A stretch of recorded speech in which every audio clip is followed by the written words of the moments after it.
The following is a special presentation of iRacing on LSRTV, your home for sim racing.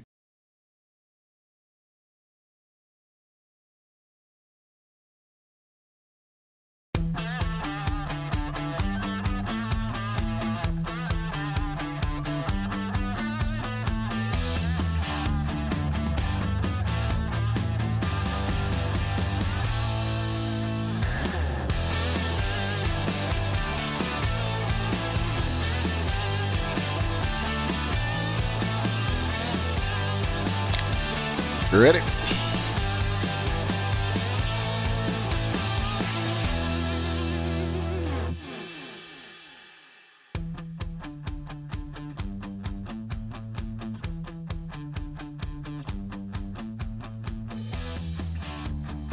Live tonight from the Daytona International Speedway, LSRTV with you to say good evening, sim racing fans, and welcome back to the World Center of Racing, where tonight on your home for sim racing at iRacing Live, we go green flag action for the 6th annual I've Got Ballz 250 with the K&N cars down trackside, and we're looking forward to an exciting 250 miles of action with you this evening as we welcome you topside into the LSRTV booth. Myself, Evan Pasoko, Trevin Valderrama in the broadcast booth tonight. Corey Silva's bringing us to you. He's also got a headset on and is going to be with us over the course of the evening. And Trevin, we are here specifically at Daytona, sure, but it is Daytona circa 07, so it is not that smooth repave like you're used to. If you used to watch back in the day at this racetrack, or really if you're somebody who's ever been on this specific track on the iRacing service, you know that you're going to have a sore jaw at the end of the night. It is a rough trip around the 2.5 miles.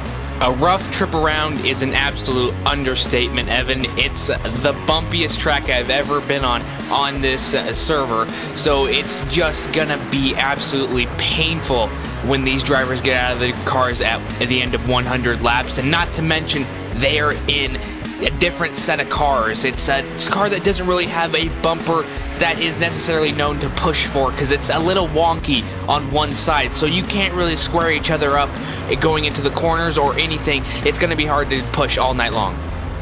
And of course, just the danger of these cars moving around so much in the corners is going to be a danger factor that I'm not sure I really want to be pushing somebody anywhere near the start of this 100-lap contest. So not only are we racing on a different version of Daytona, these K&N, these national cars, as Trevor was just talking about, Corey, very different to the Cup cars and the Xfinity machines and those that we're used to seeing as well. Now, I love these cars. They're so fun to drive. They're so fun to watch, and I think that's why this car track combination has made this IGB 250 such a success for so many years. Yeah, with the K&N car, as you guys said, it provides a different set of drafting that you'll see in the Monster Energy Cup car, the Xfinity car, even the truck. It really does allow a lot of suck-up. It allows that 2-3 wide racing that we know to love, and well, when you're at this Daytona 07, as you guys said, with the bumps, they're going to really have to be careful and hold their lines, or we're going to have some cars upside down and a lot of carnage going on. And something tells me that that's probably going to happen at some point anyways. We mentioned that this is the 6th different installment of this event, and a little bit of a cult following. A lot of drivers like to compete in this one, and that's why you'll have a lot of familiar faces at a racetrack that I'm sure we'll get well acquainted with over the course of the night. But in the past, the first ever winner of this came back in 2013. That was with Chris Overland taking the win. Nobody has ever won this race more than one time. Blake Reynolds won in 2014, Evan Bellinson in 2015. 2 years ago, it was Brandon Cruz-Montevich, unable to try to get a second win here tonight, not able to start this race. And then last year, it was Justin Wilson taking home the win. So certainly goes to prove that, Trevor, with how many drivers want to compete in this kind of a race, and for how few times we've seen drivers be able to find success, that pretty much wide open, it's hard to pinpoint who specifically to keep an eye on. Yeah, well, you know, you got to look to the top of the point stand, or top of the time standings at the end of this qualifying session, and that is just drawn to a close with Brendan McGee on top of the point, or on top of the pole position with a 48.864. So that's a blistering lap here, along with Zach Campbell completing that front row. So I'm really excited to see how these guys work, and the people in the further back in the pack, 20 place on back, likes of Ryan Gavel, Corey Eldred. You know, these drivers just have to fight their way to the front and maybe even force it 3 wide at some point. I'm sure we'll see that. These drivers had some qualified races over the last couple of days. In fact, yesterday was qualifying, so the front row in this race was set by that. Those drivers are going to cycle in front of the posted times. The second row, positions 3 through 4, was set by the shootout yesterday.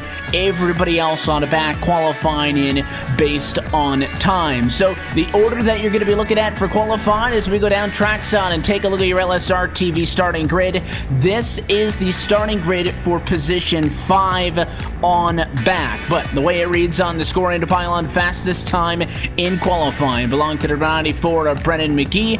He beats out Zach Campbell by just under 1/100th of a second, who gets the second best time. Female lacking to qualify third position, Dylan Roberts in fourth, and Michael Finlayson rounds out your top 5. P6 will go to Brandon Howe. P7, Jim Ott. Justin Wilson will be in P8. P9 will go to Justin Roden. P10 will go to Evan Melson. At 11th, we have Braden Habermail. In 12th is Brian Green. In the 13th spot, Wyatt Warner. 14th, Brian Hicks. And then in P15, Tyler Head. Tyler Head's going to be joined by Robert Kenny on that row, who rolls off in 16th position. Our Chase Berry starts 17th. Joe Branch back in the pack at 18th position. It's Steve Bonesteel at 19th and Ryan Gavel in 20th. Corey Eldred, as I alluded to earlier, will be starting P21, P22, Samuel Nieto, P23, and the last car to take a qualifying position will be Aaron Smith II. 24th and taking a provisional will be Ryan Doucette. 25th will go to Jose Soils Jr. And then Nick Doucette will roll off in 26th. Brandon Lawson in 27th. Rodney Wofford in 28th. And then rounding out your top 30, we have Tryphon Davis and Anthony Emery. And that's going to be a complete look top to bottom at your LSRTV qualifying order. You are seeing now drivers exchanging positions on the racetrack. Your provisional drivers 1 through 4. Those positions were determined yesterday. They are now cycling through into the correct position as we get set to go green flag racing. In this one, we talk about this Daytona International Speedway. The racetrack doesn't change when we come to Circa 07. It's still 2.5 miles in length, driving 31 degrees of banking in the corners.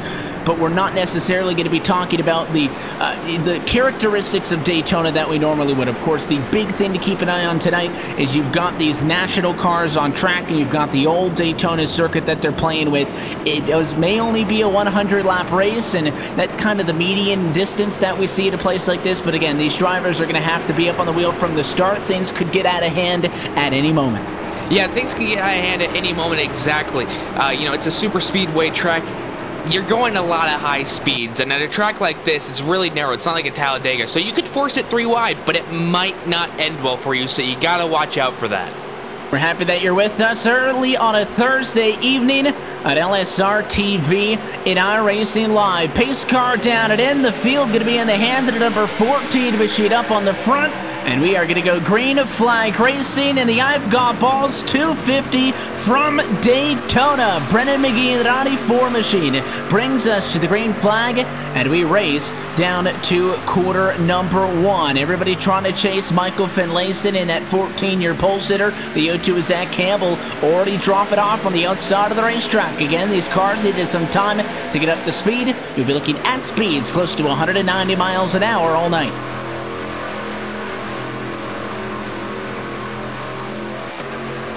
Down the backstretch they go for the first time, working each other out and trying to figure out who's going to be running with who, with the 51 on the top side, up next with Brandon McGee, and then the 14 on the low side leading that low side pack. It's got to be really interesting how these drivers work, as the top side's really coming in this first time around, and that will be lap number 1. That will be Nicholas Doucette leading the first lap, with the top side really running away. That bottom side needs to get working, Evan.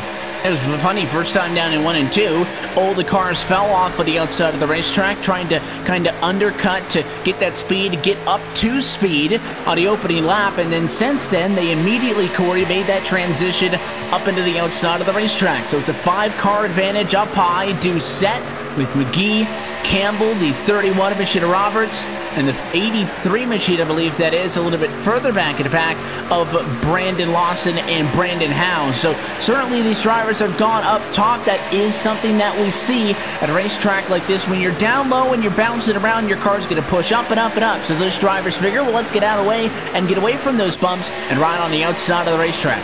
Yeah, that is definitely the case. With the bumps on the bottom, it's a lot smoother up top, so you can hold that wheel a lot smoother. Keep your momentum built up, and obviously, once you get that up there, you get all those drivers running the top of the track. There's not a lot of momentum down low, so the 14, the 22, and the 9, they are 3 drivers trying their best now, but look at all the way through the pack, guys. They are rim riding the wall here at Daytona. And it leaves the inside open for somebody like a 14 of Finlayson, the 22 of Femi Olat. They're trying to work up to the inside. And again, you can absolutely do that. Inside, still the shorter way around the racetrack. If you're willing to keep the foot in it, probably the faster way around the racetrack. But again, we're at lap 3, just now completing lap 3 of 100 on the night. So these drivers aren't necessarily all that concerned with being as fast as they can right out of the gate, especially the drivers who qualified up front and are already in a good position, which is why they go high and they get away from those bumps. You can visibly see it in the corners, how much smoother those cars up top are compared to the ones on the bottom. But even that time at 1 and 2, Trevor, as we head down the back straightaway here, the 14 and the 22, normally if you're on the bottom, you are glued to that yellow line. Look how high up the racetrack the 14 and the 22 are doing, leaving almost a complete lane down low. So even though they're on the bottom, they're also trying to get as high up the racetrack as they can. Yeah, the thing with this track is the lower you go to that yellow line, the bumpier it's going to get. So, you know, they're finding that happy medium, not having to ride on those complete bumps, but also still riding on the bumps a little bit, but it won't upset their car. At the end of the night, if they stay down there, their arms are going to be so tired because of that force feedback inside their wheels. It's going to be tremendous. And if they keep on trying to side drive like that and they get one little step of out of line, it's going to cause a whole entire calamity. And again, that could come at any moment, but so far it looks like everybody's doing all right. Braden Habermail is the only driver who's not on the lead lap anymore. Habermail started in 11th position and is currently off the track in 30th. He received a throughput fault of an unacceptable level. We'll see if he can get back out onto the track. And a 22 of Femi Olat's coming down pit road and locked up the tires. Not sure if he's going to get hit with a speeding penalty or not. It seems like he's the only driver down at the pit lane, maybe with a penalty. Yeah, only driver on pit lane. I'd have to imagine that is an unscheduled stop. No reason, obviously, at a plate track, you do not want to pit by yourself. You need that help. Keep that momentum built up and try to play out your pit strategy. So we'll see what happens for him. But up front, guys, here comes 0-2. Zach Campbell took a look to the inside of the 94. Nothing doing. But it looks like that inside line led by Michael Finlayson. He's trying to get that surge, try to draw more cars down there. The complete opposite of what we typically see, where the drivers ride single file down low, and when a run on the outside of the racetrack comes, somebody will jump up. Well, it's the 0-2 with Campbell jumping down. He was third in line up top. He'll come in front of the 14, but we've got some 3 wide for the first time tonight, and it is the number 3 going up the middle. Rodney Wofford trying to split the difference, and he'll go all the way from about P5 to battling for the race lead at Daytona, and the 3 machine on the outside without any help wants to clear the 0-2, and he is not going to get all the way by him, but with support coming from teammate Chris Bassini, 2 of the drivers who we used to always see Friday nights with the Super Speedway Cup Series. These drivers know their way around this joint, and that nice move moves them from 8th to 9th up to right now it's about 3rd and 4th. Rodney Wofford was without a doubt saying, "I've got balls," as he went through that middle of the pack. That was extremely close going through that corner, and just seeing those cars bump left and right. It was absolutely incredible. He did a flawless job, and now he is leading the pack here at Daytona International Speedway. So he's just got to hold on to that and see where the momentum is going and try to block him. Trying to obviously control those lanes. This is also a situation, any plate track race doesn't have to be this specific event. If you're at a normal Daytona race, if you're at Talladega, obviously having teammates can very well be a benefit to you, although Chris Bassini's not sitting around. He'll dive to the inside, and it'll be a quick move for the race lead. The one of Chris Bassini. First time tonight, he'll go lead, but he leaves the inside open. He goes back up, picks up the 3 car. They're going to work together, essentially just pulling out a swap, but Bassini's not going to get credited with the lap led because Zach Campbell in the 02 was able to get him at that start-finish line. The forward to Michael Finlayson started this one on pole position. He's behind the 02 right now, that green car, second in line on the inside of the racetrack right there as well. He is somebody who need to keep an eye on over the course of this race. Certainly is. Like that Forrest, the 4 car Tyler Head, who's down below the yellow line.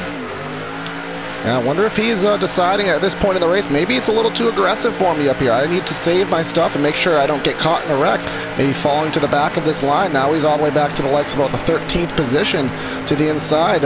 Maybe just taking his time, you know, it's still early, lap number 9, and caution on the speedway. Caution for the first time this evening, and when you saw some drivers drop out of things towards the front, this incident was mid-pack, and it all starts with the 96 of Tryphon Davis going down the Daytona Super Stretch, and the 15 machine of Ryan Gavel and Steve Bonesteel are working together behind him, and I think the 25 was trying to convince Gavel to go up top, and I think he wanted to go around him. The 15 not really committing, and they got into him the right rear quarter panel. That immediately sent all of those cars around, and a bunch of them go spinning off and into the grass. Bonesteel probably gets the worst of that damage. I do think, though, that all those cars were able to, at the end of the day, keep it out of the inside wall, so there's not going to be any catastrophic damage, although, again, there are 2 quick repairs available in this IGB 250, so I'm certain those drivers are going to be picking up and using that, as I expect most cars to the pit lane this time. Yeah, and you know, that just goes along with, you know, driving hard. These guys were obviously racing for position, so, you know, they got to do what they got to do, and they know in the back of their mind that they have 2 fast repairs. I'm sure you don't want to use them, but, you know, it's there, and you know that you're going to be able to race a little bit harder knowing that you have those, and once that starts to go away, once you use those 2 up, it changes that mentality.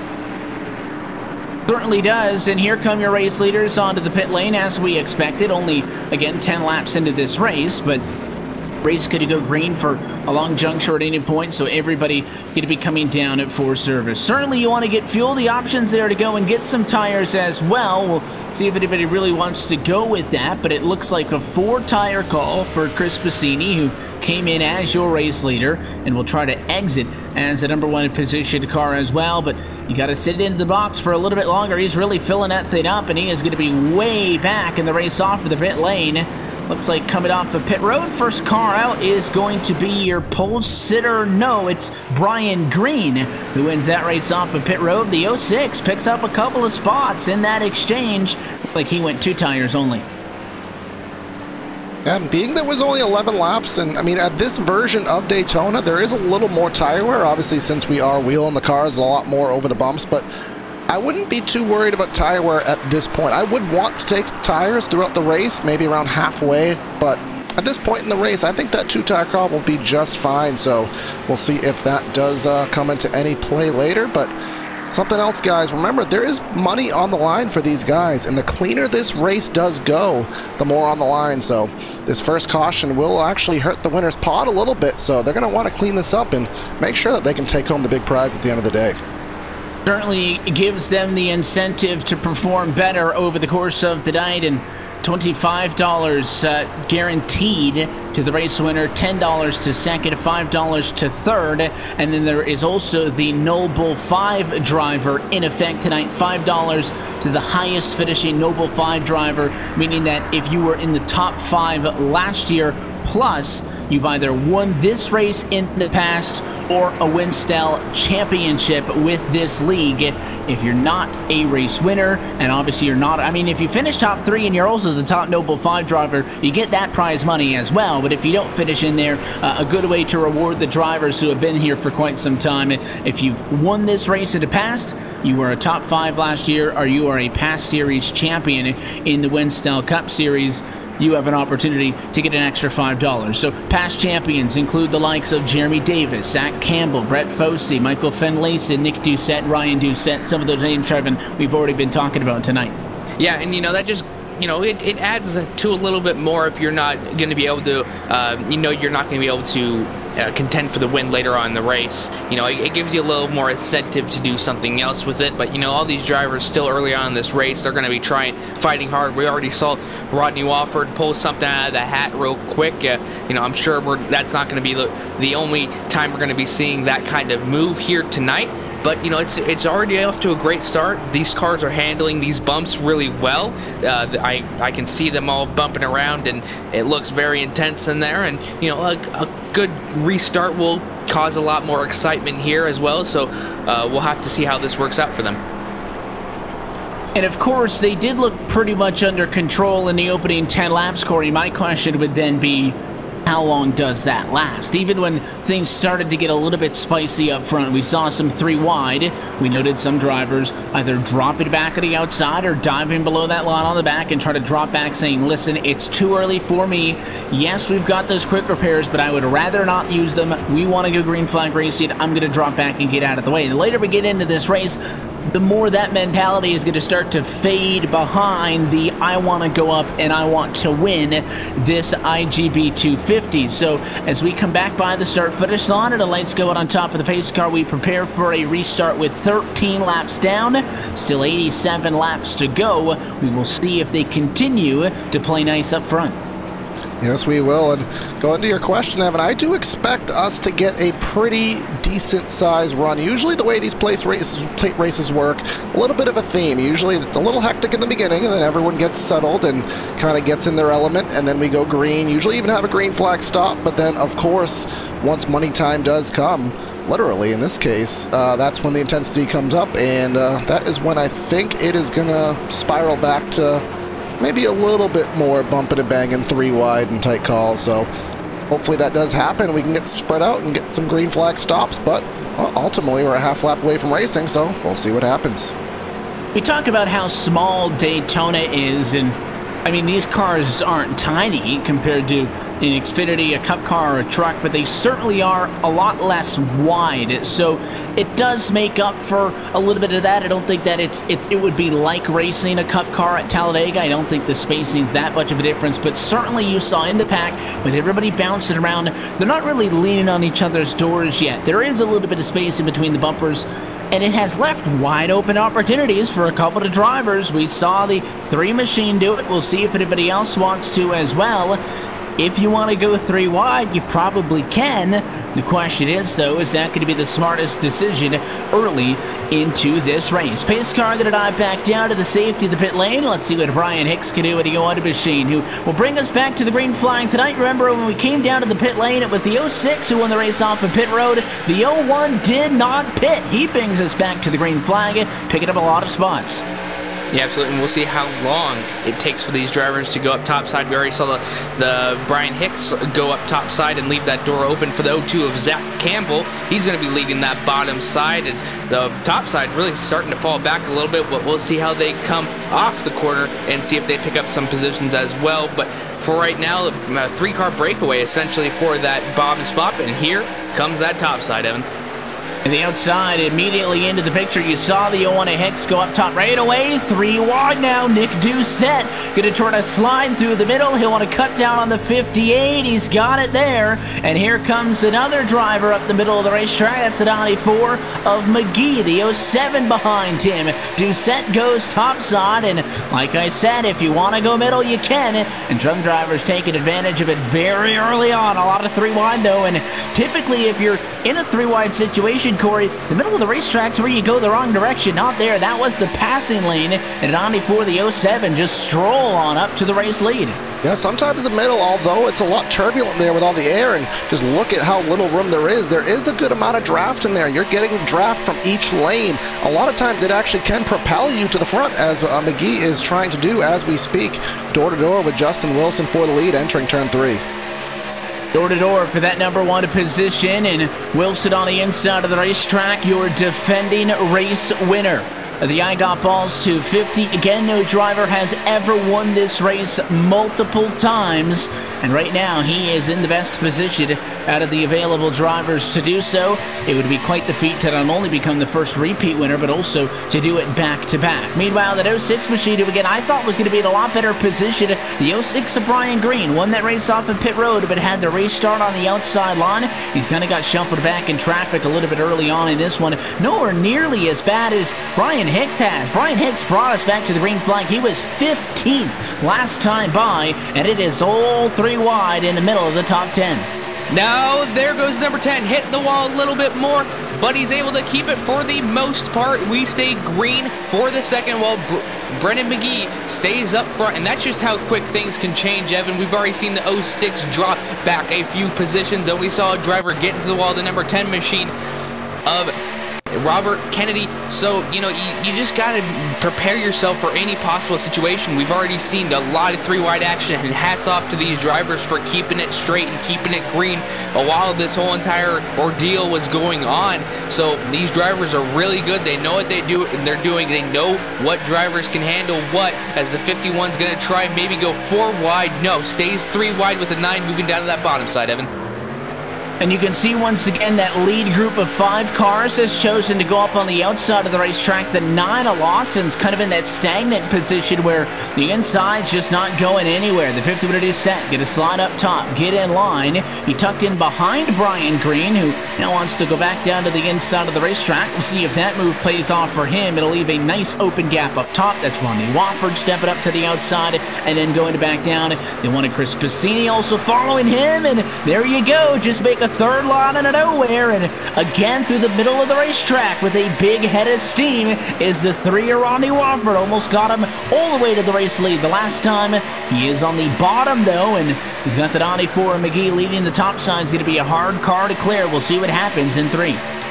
Does look like the 1 of Piscini is getting to the back bumper of Wofford, giving him that push, maybe propelling that inside lane, trying to get it going for the lead. It will work, and the 3 will clear. Will he go to the top and block? Yes, he will. He'll cut off the 94. Here comes Piscini to the inside with the help from Wyatt Warner, trying to get that inside going again. Currently trying to get some new life, if you will, on that bottom lane, and I think if you just have cars down there, the inside of the racetrack can work. The only thing preventing that bottom from being a preferred lane compared to the guys up top is just these drivers, I think, again, wanting to be a little bit conservative. You go up top and you kind of know what you're going to get when you ride on that side. Slow car on the front of the track in front of the leaders. Wow, pulled up. Top side. Yeah, right there. That was a 26 machine of Braden Haberman, who I mentioned dropped out of this race earlier, and he went high, Trevin. Going into the corner, I guess he couldn't get onto the brakes and go low. Good thing that Wofford and everybody else up top side noticed that one, and good thing it was on the straightaway as opposed to the center of the corner. It could have been bad. That could have been real big problems for all these drivers as they're getting mushed up again for 3 wide. I think that middle lane is really what's helping all these drivers get to the front. You know, I'm not really seeing this push with the top or bottom lane. Really, that middle lane is where you want to be. It's quite weird to say here in Daytona, but stay in the middle and hold your car straight, and you'll get to that front area right now as you see the number 3 and the 02 get up a little bit more, come down in front of the 58 of Justin Wilson and cut his air off, and they're going to stay up front for the moment as the number 14 machine is inside the outside wall, and he's going to be able to hang on to it. That turn is really the problem area here tonight, Evan. Yeah, we've seen a lot of incidents headed into the corner that part of the racetrack, and 14 didn't get nudged up or anything. There was just very little real estate for that third lane, and when he tried to cut it a little bit too close, he caught that safer barrier that kind of jets out a little bit, and unfortunately for him, I guess fortunately so, he's going to be okay. Unfortunately, he does lose a lot of positions, but certainly you get a car into the outside wall, they don't normally settle down as quickly as that one did. Another lap car going to be in front of your race leaders here. Ryan Campbell going to go a lap down, and it appears that the guys up front prefer those lapped cars, Corey, to go to the outside of the racetrack. One of the drivers in the lead pack said, hey, catching up on you, went over the radio, please go high. So as your race leaders come in at a speed difference of about 20 miles an hour, the lap car's going to go high. We're 3 wide, which means do we squeeze 4 wide by the traffic? And might not work, and they're going to get by barely. Using the apron there as obviously a safety lane. They had to do it going 3 wide. I think in that situation, the 58 up top, Justin Wilson, was trying to use that lap car for the draft. That put him in a really precarious spot. It didn't actually work for him for an end result, but they did get by. He'll fall to the back and still side by side up front. Here we go again, the 0-2 to the bottom with the help from Piscini in the 1. And the things that are so fun about races like this at Daytona is it doesn't matter if even drivers are still being a little bit conservative, which I think they've kind of thrown out a little bit early. Certainly a lot more of that 3-wide action that we saw in that opening 10-lap run of this race that led up to the one and only caution flag that we have seen thus far. But it's action top to bottom. You're not just going to go out there and lead 20, 30 laps in a row. You might be up in that mix, but if you lead maybe a fifth of them, you're going to be happy. It's a constant revolving door at the foot of the field, and really this is the first time we've seen head-to-head a group on the inside, a group on the outside, and it's that 0-2 of Zach Campbell, who had an opportunity to stay up on the outside of the racetrack. He wants to get something cooking. He's gone down to the bottom. I think he needs a little bit more help. He's got Chris Piscini there, but maybe two, 3 more cars tucked on the inside of the racetrack, and they can make something happen. Yeah, absolutely. You know, it's interesting to see how much position switching is going on between everybody in this race, and you see Rodney Wofford go from top side to middle side, protecting that middle lane, knowing that that's where all the speed is coming from if you want to run. So got to go on the top side in the corners and then middle side down the straightaways. So really interesting to see Wofford run this pack like he is, with the 0-2 on the bottom side right there, going through the bumpy corners as is, and he's still only a quarter of the way through this race. And at this point, guys, you can see we have about, I'd say, 11 drivers in this lead pack, as that little bit of a group of 3 with Brian Green and the 18 of Wyatt Warner and Jim Ott in the 12. They are just catching this lead pack. Then we go back about another second and a half, and then we see Justin Rowden in the 0-7. He's hanging back there with 4 drivers, and then it goes back about 12 seconds as we are sporadically placed around the speedway at the moment. So it looks like we're finally starting to get that little bit of a green flag run I was talking about, guys. We may start seeing green flag stops in about 20 laps with the fuel load that we have. And if we are to stay green from that point on, to put you in a tight situation where that one stop may not be enough to get to the end, and of course cautions can play into that, but you're pretty much on the fence of one stop, stretch the tank as far as you can, or just go for a 2-stopper. It all depends again on how many laps you're going to be run under green flag conditions. But again, we still see this competitive racing up front, but to the point that Corey had made, Trevor, we do have that top 12 car breakaway right now, so it does leave a little bit more space. And as I say that, Rodney Wofford up the middle of the racetrack at a moment's notice goes to the middle just as that one of Piscini was about to come up. That was almost big and ugly, and instead it puts the 3 Chevrolet to the race lead.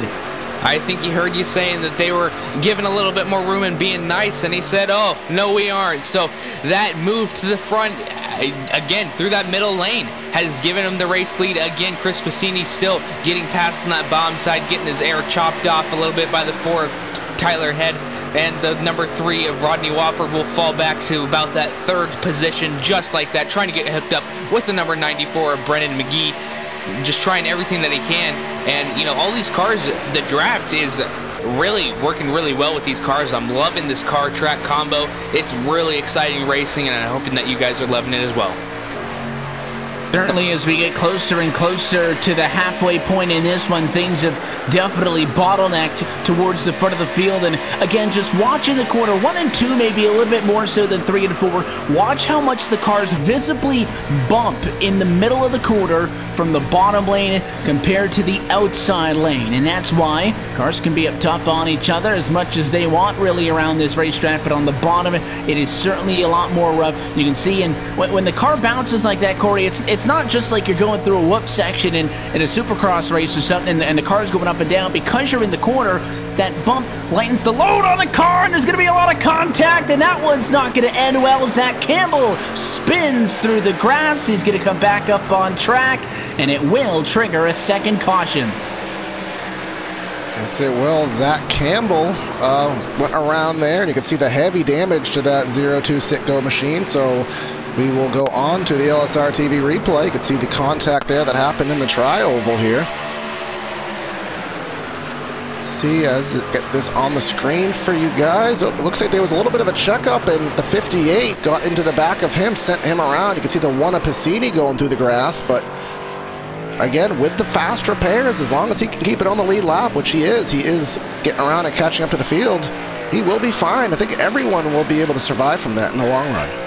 The big thing is, as long as you can get that car back to pit road, you're going to be okay. If you lose the engine or something, you have to take the automatic tow to the pit lane or something along those lines. It's going to take you a lot more time to get back, even if you use a quick repair, Trevin, because you could end up a couple of laps down. So for as fast as they were going, and the tri-oval on a track map doesn't count as a corner, but it might as well be, because you could see that same dynamic as they nearly went 3 wide there, and it brought out to the caution flag how treacherous of a spot that is on track.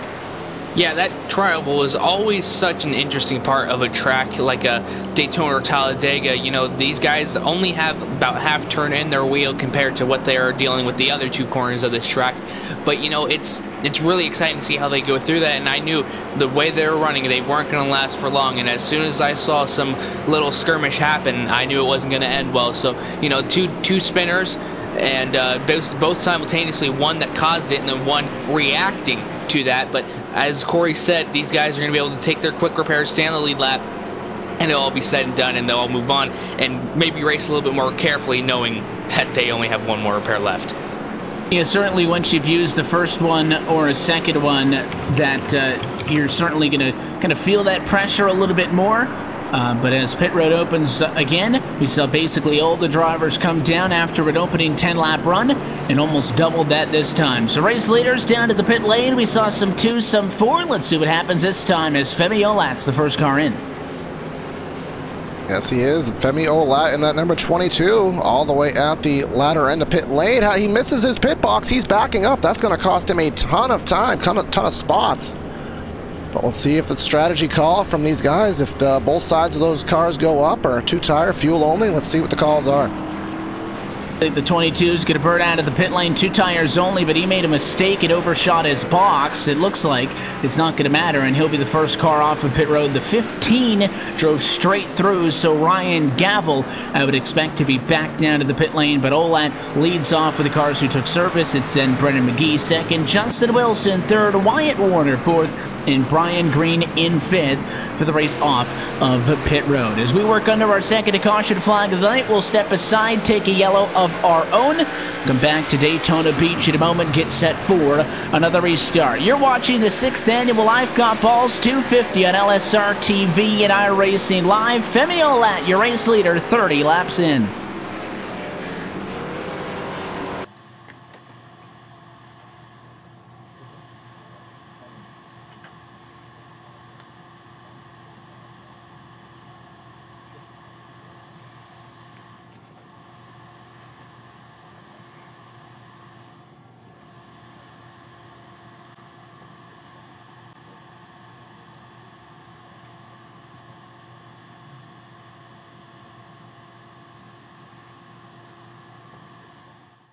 I remember a couple years into my tenure at Hendrick Motorsports, I was asked to go fill in at a road course test at Road Atlanta for Jimmy Johnson.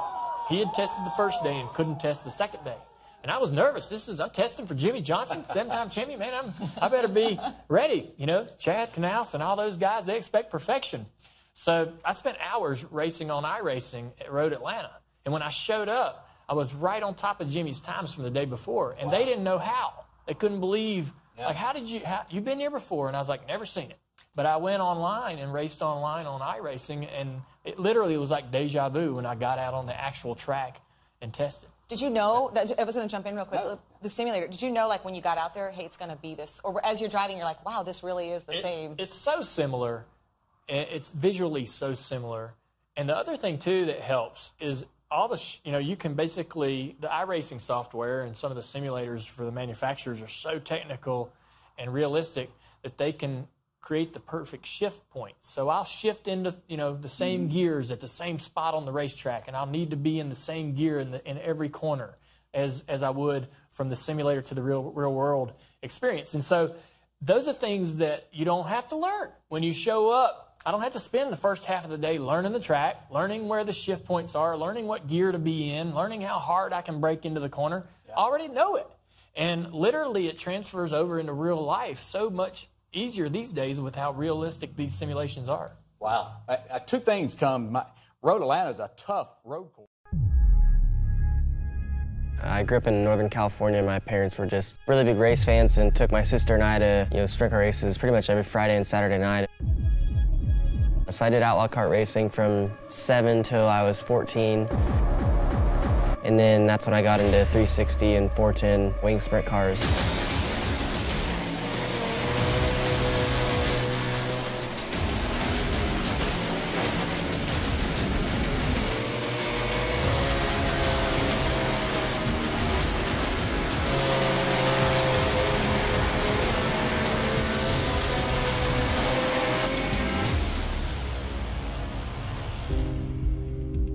There's just something about dirt racing that's just, you can't get anywhere else. I enjoy going back to race them whenever I can. I get to run about 20 to 25 dirt races a year and try and put on a show every time I'm there.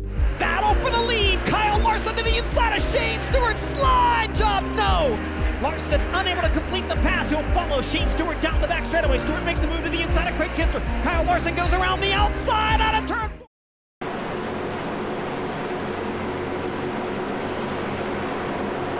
Back live from the Daytona International Speedway, LSRTV's coverage of the IGB 250 continuing tonight on your home for sim racing at iRacing Live. Just one lap shy of 1/3 of the way through tonight's 100-lap contest as we welcome you back in and get set to extinguish our second caution flag thus far of the evening. I want to remind you that coverage of the IGB 250 is brought to you by Joel Real Timing, the official timing software of LSRTV. Whether you spend your time on the sim, on the pit box, from behind the wheel, or on the spotter stand, JRT is the go-to software for iRacing timing and scoring analytics. For more information, go to joel-real-timing.com and get it today. Pace car off and in as we mentioned. Femi Olat in control of the field, but it's not an exceptional restart. It'll be a dead heat to the start-finish line. Brendan McGee outside beats him to it,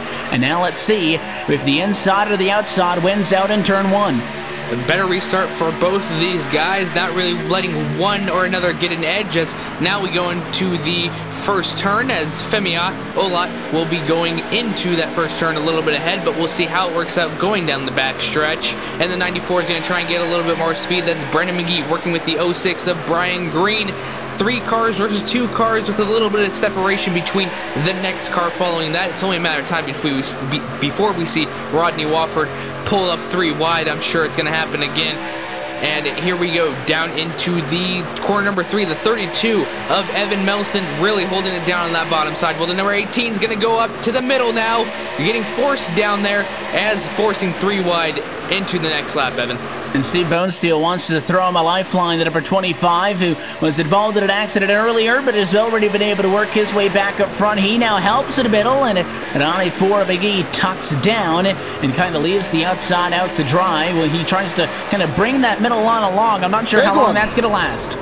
Big one off at corner number 2, about 8 cars sideways on the back straightaway.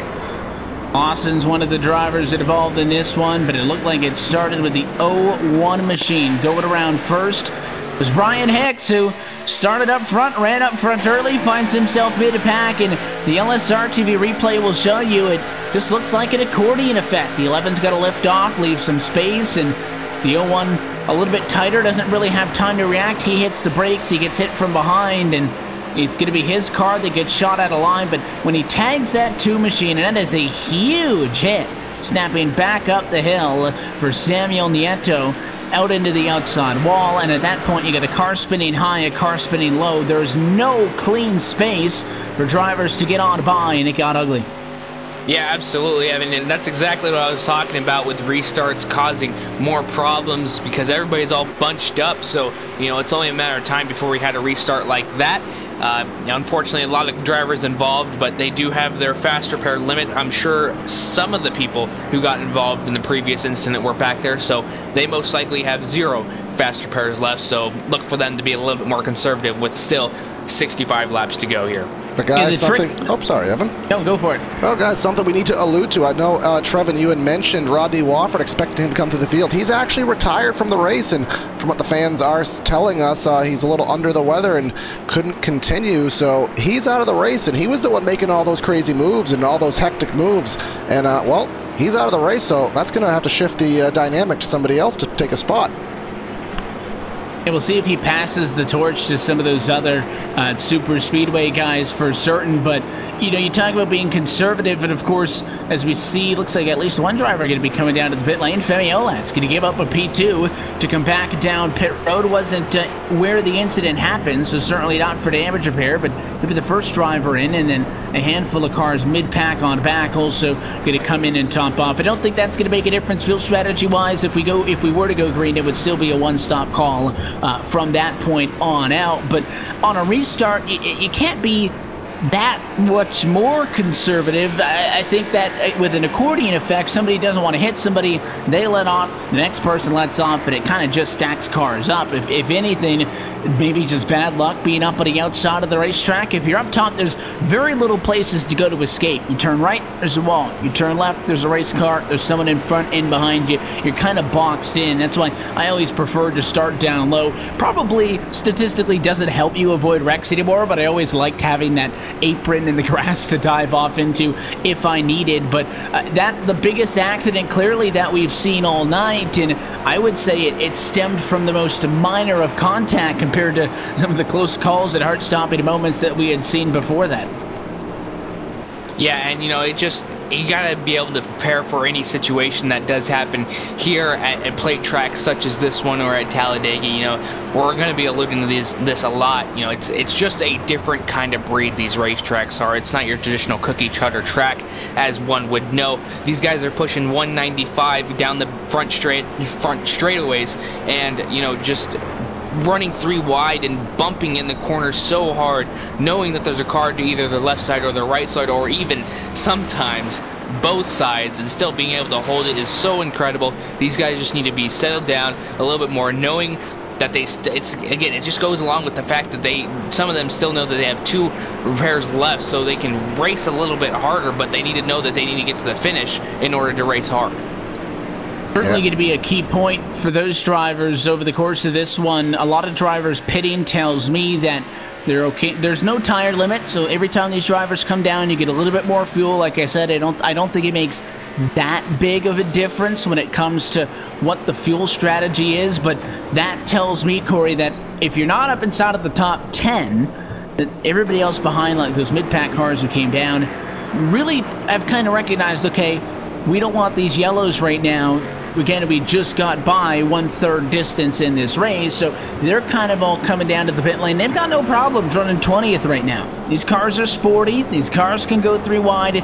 If you really want to, you can make some chaos late in the race. So I think they're also recognizing, I'm going to drop back, stay out of some of the chaos, and in theory, if you drop back from where all of the drivers are going to be driving the most aggressive for the race lead, then you should be safer. So that's why I think a lot of drivers you see pitting every single yellow towards the back of the pack when your leaders don't, is they've got no problems being back there right now. Still over 60 laps to go in the race, so no rush.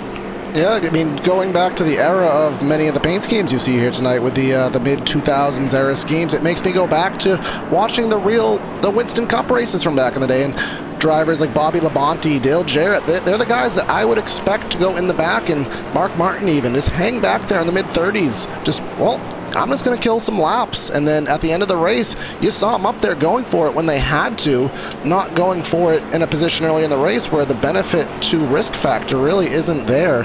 So those guys, as you said, stay out of the way. There's plenty of laps left, and they probably know there's going to be more cautions and give them that chance to catch up if they do lose the draft. So to finish first, you must first finish.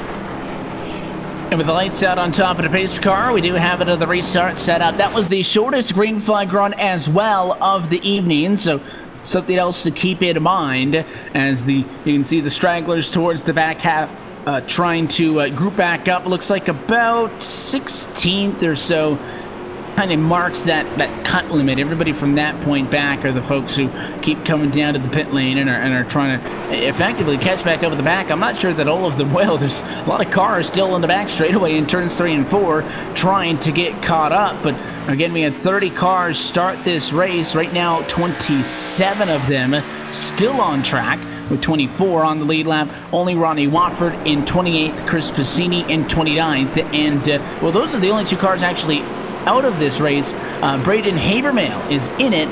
In about 15 laps or so, he will pass Watford and Piscini. Again, Habermail had connection issues early and runs 18 laps down. So correct that. 28 cars of the 30 who started this one still on track. A lot of the drivers very thankful that they have those 2 quick fixes. Yeah, absolutely. You know, these drivers that are back there struggling a little bit, maybe they're electing not to use their quick fixes, but, you know, just waiting out a little bit of time, because they know it is a big track, so it's going to take them a little bit to get around. About during the pace laps, it's going to take a little bit longer, about a minute and a half to 2 minutes to get around this track with following the pace car. So they know they have a little bit more time, and they don't have to use their quick repair if it's not a serious incident.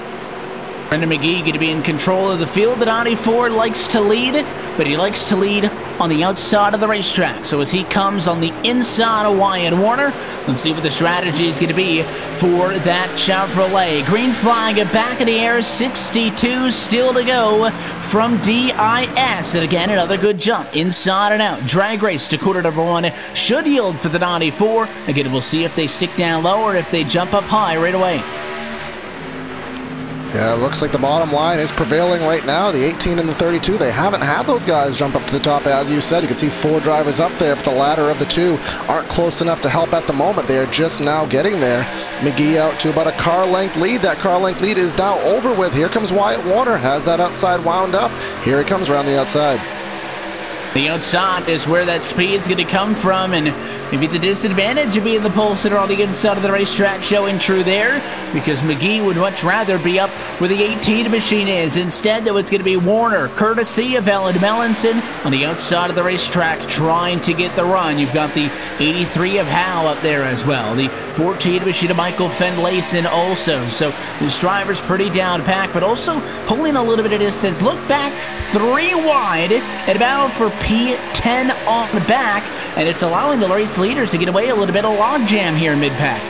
Yeah, they need to start working together, because there is a sizable distance through the pack right here, and they just need to be able to work together to catch up. And now they're starting to single file out a little bit more. So, you know, the more they do that, the more they're going to be able to catch them and not be able to you know, let that front pack run away with the 31, really the middleman here. That's Dylan Roberts with the 07 of Justin Rowden leading that second pack, as now they are absolutely working together, and they'll be catching these lead cars in a few seconds here. So, you know, the 14 also straggling a little bit, so he's going to try and catch back onto them, and then they'll be able to fight for the lead, as we've been seeing Timeless here through the first opening laps. But the 32 a little bit wonky. That's the second place car on the top side. That's Evan Mellinson. So he's gonna have to figure out a way to get around or stay a little bit straighter, as you know, this track is very bumpy, so through the corners you might lose it a little bit more than the traditional track. So just make sure that you're running that line and not going to be able to ruin anybody's day with a little bit of a mishap here and there. And I'd also be careful in the tri-oval as well. We've seen some incidents happen there. Again, not technically a corner. I would treat it as one. You see these drivers get on the bumpers. The straightaways are pretty much smooth, I'll give you that. But even right there, you saw Bone Steel get off of the back of the 94 machine just a little bit to not cause any sort of a contact. It doesn't. You don't really even have to be on somebody's quarter panel, but when even if you're square on the bumper and you get a bump, that car's going to move left. You're going to move essentially right on their bumper, and that friction can just turn a car around just like that. So you can see these drivers push on the straightaways. Up top, we have the 32 machine of Mellinson all over the back of the 18. We get into the corner. He drops back a little bit to give that spacing. Yeah, you even saw for a little bit the 32 drafting the 18. He was sawing left and right. He was not square on the bumper throughout the turn, and that is a pretty risky situation. All it takes is some, you can see left, right. He's just not square to the bumper, whether he's trying to get air or trying to get a draft, I'm not quite sure. But he's going to have to be careful, because one hit of the bumps incorrectly, that could incidentally turn the 18 right in front of the field. And up front, here we go with the 3-wide again. The 07 around and drops down to the middle of the racetrack. Brian Green there also is nice pass for Brennan McGee and Steve Bonesteel. They slide up top and get in front of Warner. They finally do get to the desired location, but the 3-wide behind them could be fun as the 07 not willing to tuck in line. He wants to keep going, but it doesn't have help. The inside's where you got to watch out. Here comes Finlayson with help of the 22 Carl Bolat, who gave up a top 2 spot to come down to the pit lane the last time. He's got back to the front, and he just pushed Finlayson to P1. Yeah, these drivers are getting back to their old ways, pushing it 3-wide for that race lead almost, with the exception of the 14 up on that bottom side. That 06 of Brian Green trying to push the 07 of Justin Rowden to that front position. The number 14 is going to come up in front of the 07. 07's going to have to make an evasive remover. Almost 4 wide behind him, but we're about 3 by 2 for the most part, while the 07 leading that middle lane now. The 14 wasn't able to stop him, but this is just getting more exciting by the lap, Evan. And it is now 3 wide all the way through. The least amount of cars are on the outside of the racetrack right now. It's McGee and Bonesteel. They had worked so hard to get up top, but everybody just abandons them, goes to the middle of the inside of the racetrack, and again, they're in the preferred lane, if you will, so they should be able to defend a little bit, but as you see Finlayson now cross over to the 07 around and go down and lead the inside line. The more the cars down low fight with each other, the better it's going to be for the car's top side. The 14 slides back up. Now he leads in front of the 07 around with the drag race down the back straightaway. Watch from the back, Brandon Howe. He wants to come up on the 3rd lane. The last time by, the top 6 cars on track separated by less than 15 100ths of a second. Right now, that 14 of Finlayson as the caution is on the speedway yet again. Oh, big wreck in the back. Cody Eldridge, Joe Branch, see them slow in smoking off corner number 4. I think it was Eldred that I saw that had a huge hit down in turn 3, and it was. The replay will show you here. The car just didn't turn going into quarter 3. We've seen that a couple of times, Trevin. You had pointed that out a little bit ago, and it did not end in an accident, but the car just got so tight, and I did say, listen, they don't always end up, just you lose a couple of spots, and the 16 came down, snapped back up the hill, and he and the 10 machine hard into each other there, and a lot of damage. Yeah, I think it's the 3rd incident that we've seen in that corner here at Daytona, but, you know, it absolutely did not just turn it, and the car got behind him, and huge contact with that outside wall, and got a few other cars involved as well. The number 16, that main person there, so that driver gonna have to come down to the pit lane, and hopefully he has a fast repair waiting for him. It did look to me, guys, like Cody Eldred in the 16. I think when he was running the top, he was so close to the wall, he did just pancake the safer barrier a little bit, and that did cause that checkup, and ultimately saw the 10 flipping underneath one of those drivers. But pit road will be open this time by. We'll see if there's takers, and the answer to that question is yes. And this is going to be the entire group. We saw some drivers, a few, come down last time, but the majority of the cars stayed out. This run long enough that everybody's going to want to pit. I still don't think it puts you inside of the window to be able to make it to the end. I think that if we were to go green, you still need one more pit stop after this one. With 3 laps shy of halfway, we're down pit road, and a terrible try down for the 14 of Michael Finlayson. Too deep, too shallow. He can't get the 14 in the box, and your race leader really blowing it on pit road. Still can't get in the box. And I've been there before here with this kind of issue, and he is just getting passed by the whole entire field. He cannot square it up perfectly. He finally got it in the box, but it was just too late. Yeah, that was a good 20 seconds of just trying to finagle his way into his pit stall, so that'll put him obviously tail end of the field. After he had just gotten back up to the front, we hadn't talked about him for about 15, 20 laps, so he is going to have some spots to make up, but luckily for him, the field has trimmed down just a little bit, and we still have over half this race remaining, guys. Yeah, there's still a long way to go in this one, and that's going to be a rough blow to take for Michael Finlayson. It started up front, run so well, And unfortunately for him, he is going to lose a ton of positions. And right now it is Evan Melanson scored as your race leader. So as the field gets set to reset and everybody figures out where they're going to be coming to the restart in a couple of laps time, what we'll do is take another opportunity to step aside. When we come back, we'll look top to bottom at your iRacing Midway Race Break. You're watching LSRTV's coverage of the I've Got Ballz 250 on LSRTV and iRacing Live. Kyle Larson from ninth leads on lap number 23.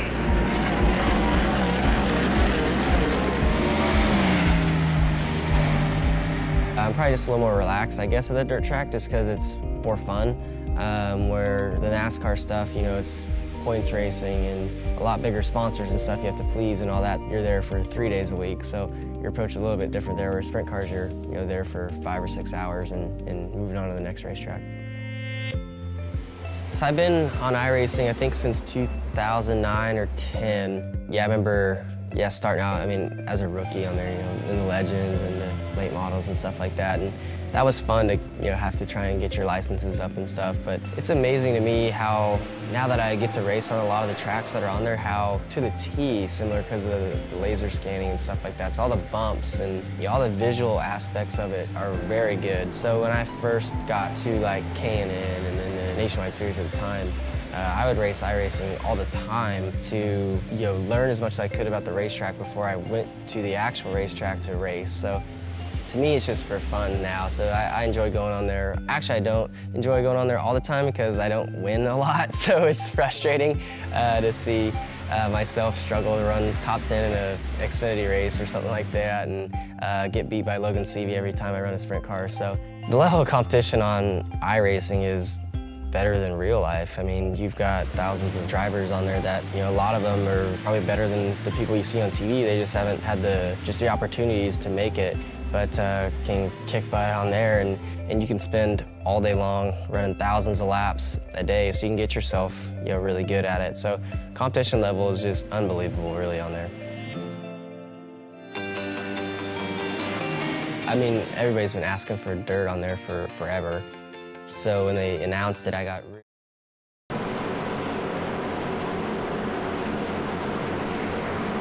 And back live from Daytona Beach, Florida, as we get set to go back into green flag racing conditions. We also get set to cross the halfway point in tonight's race. Let's take a look at our iRacing Midway Race Break, brought to you by iRacing, the leading online racing simulation developed from the beginning as a centralized racing and competition service. iRacing organizes, hosts, and officiates races on virtual tracks from all around the globe.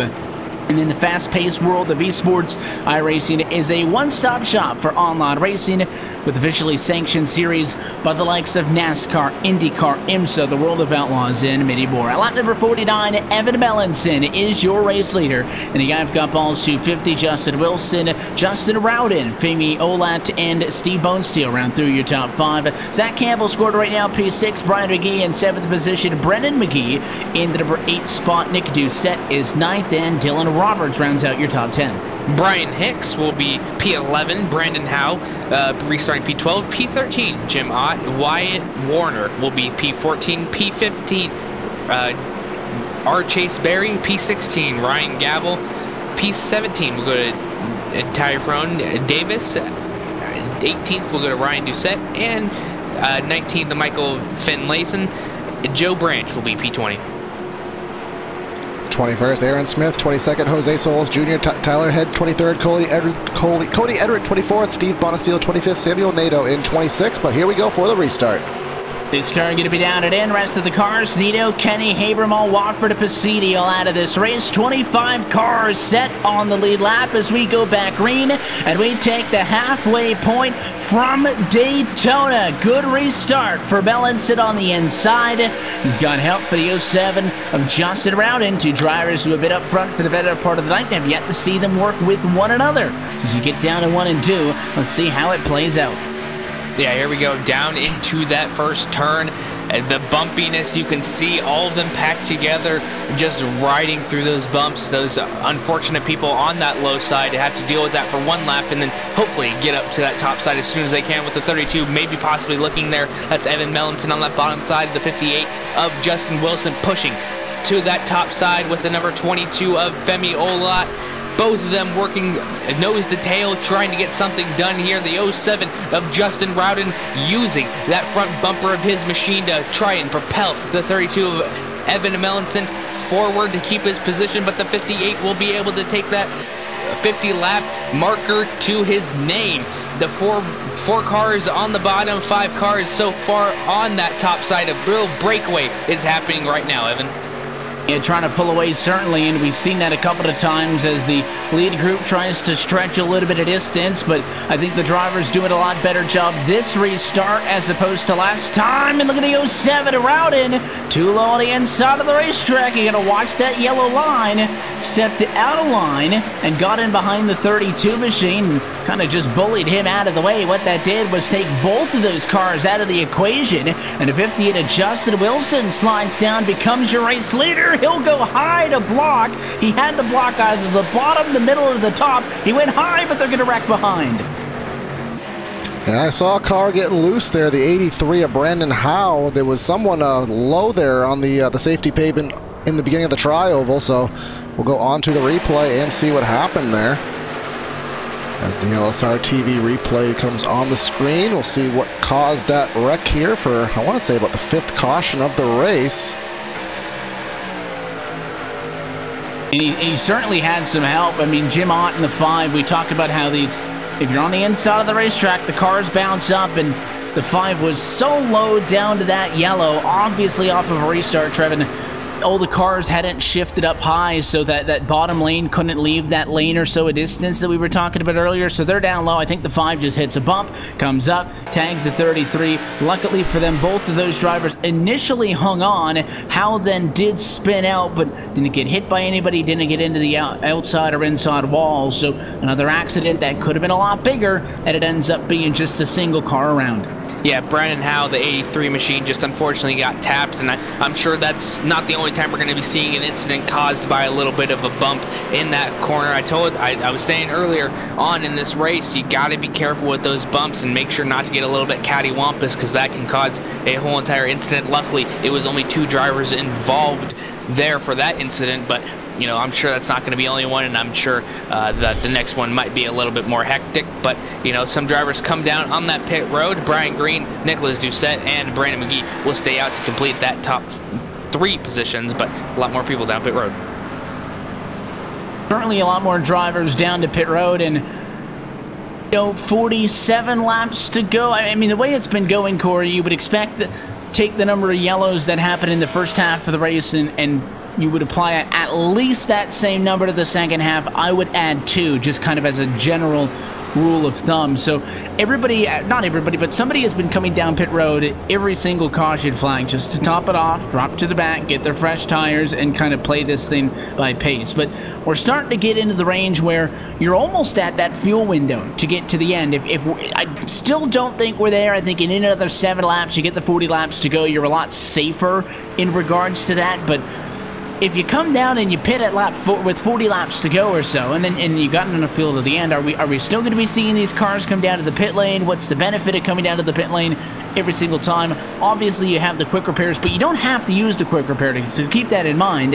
If the driver unchecks that option, they can come down and just get the damage fixed, you know, the old-fashioned way. You have time on the clock, you sit in your pit box, and that way you save your quick repairs. So maybe some drivers aren't doing that, but I definitely find it curious just how many times we're seeing cars on pit road. I can't imagine that. As I said, I expect a little bit of tire wear if maybe you were going half the race and we were green, but we haven't had that. So I can't imagine it being tire wear. Like I said, maybe it just goes down to paranoia. You want to save your car, you want to be at the back, and at this point, I'd have to imagine quite a few of these drivers have already burnt both of their fast repairs, so they are forced to do that manual damage every single time. But guys, with these 2 fast repairs, I mean, at this point in a plate race with all these cautions, we would expect attrition. But we still have almost this entire field on the lead lap. So going to your point, Evan, on the cautions, I would expect that number to be the same, if not more, and I don't even think we've alluded to the green-white checker factor after this race.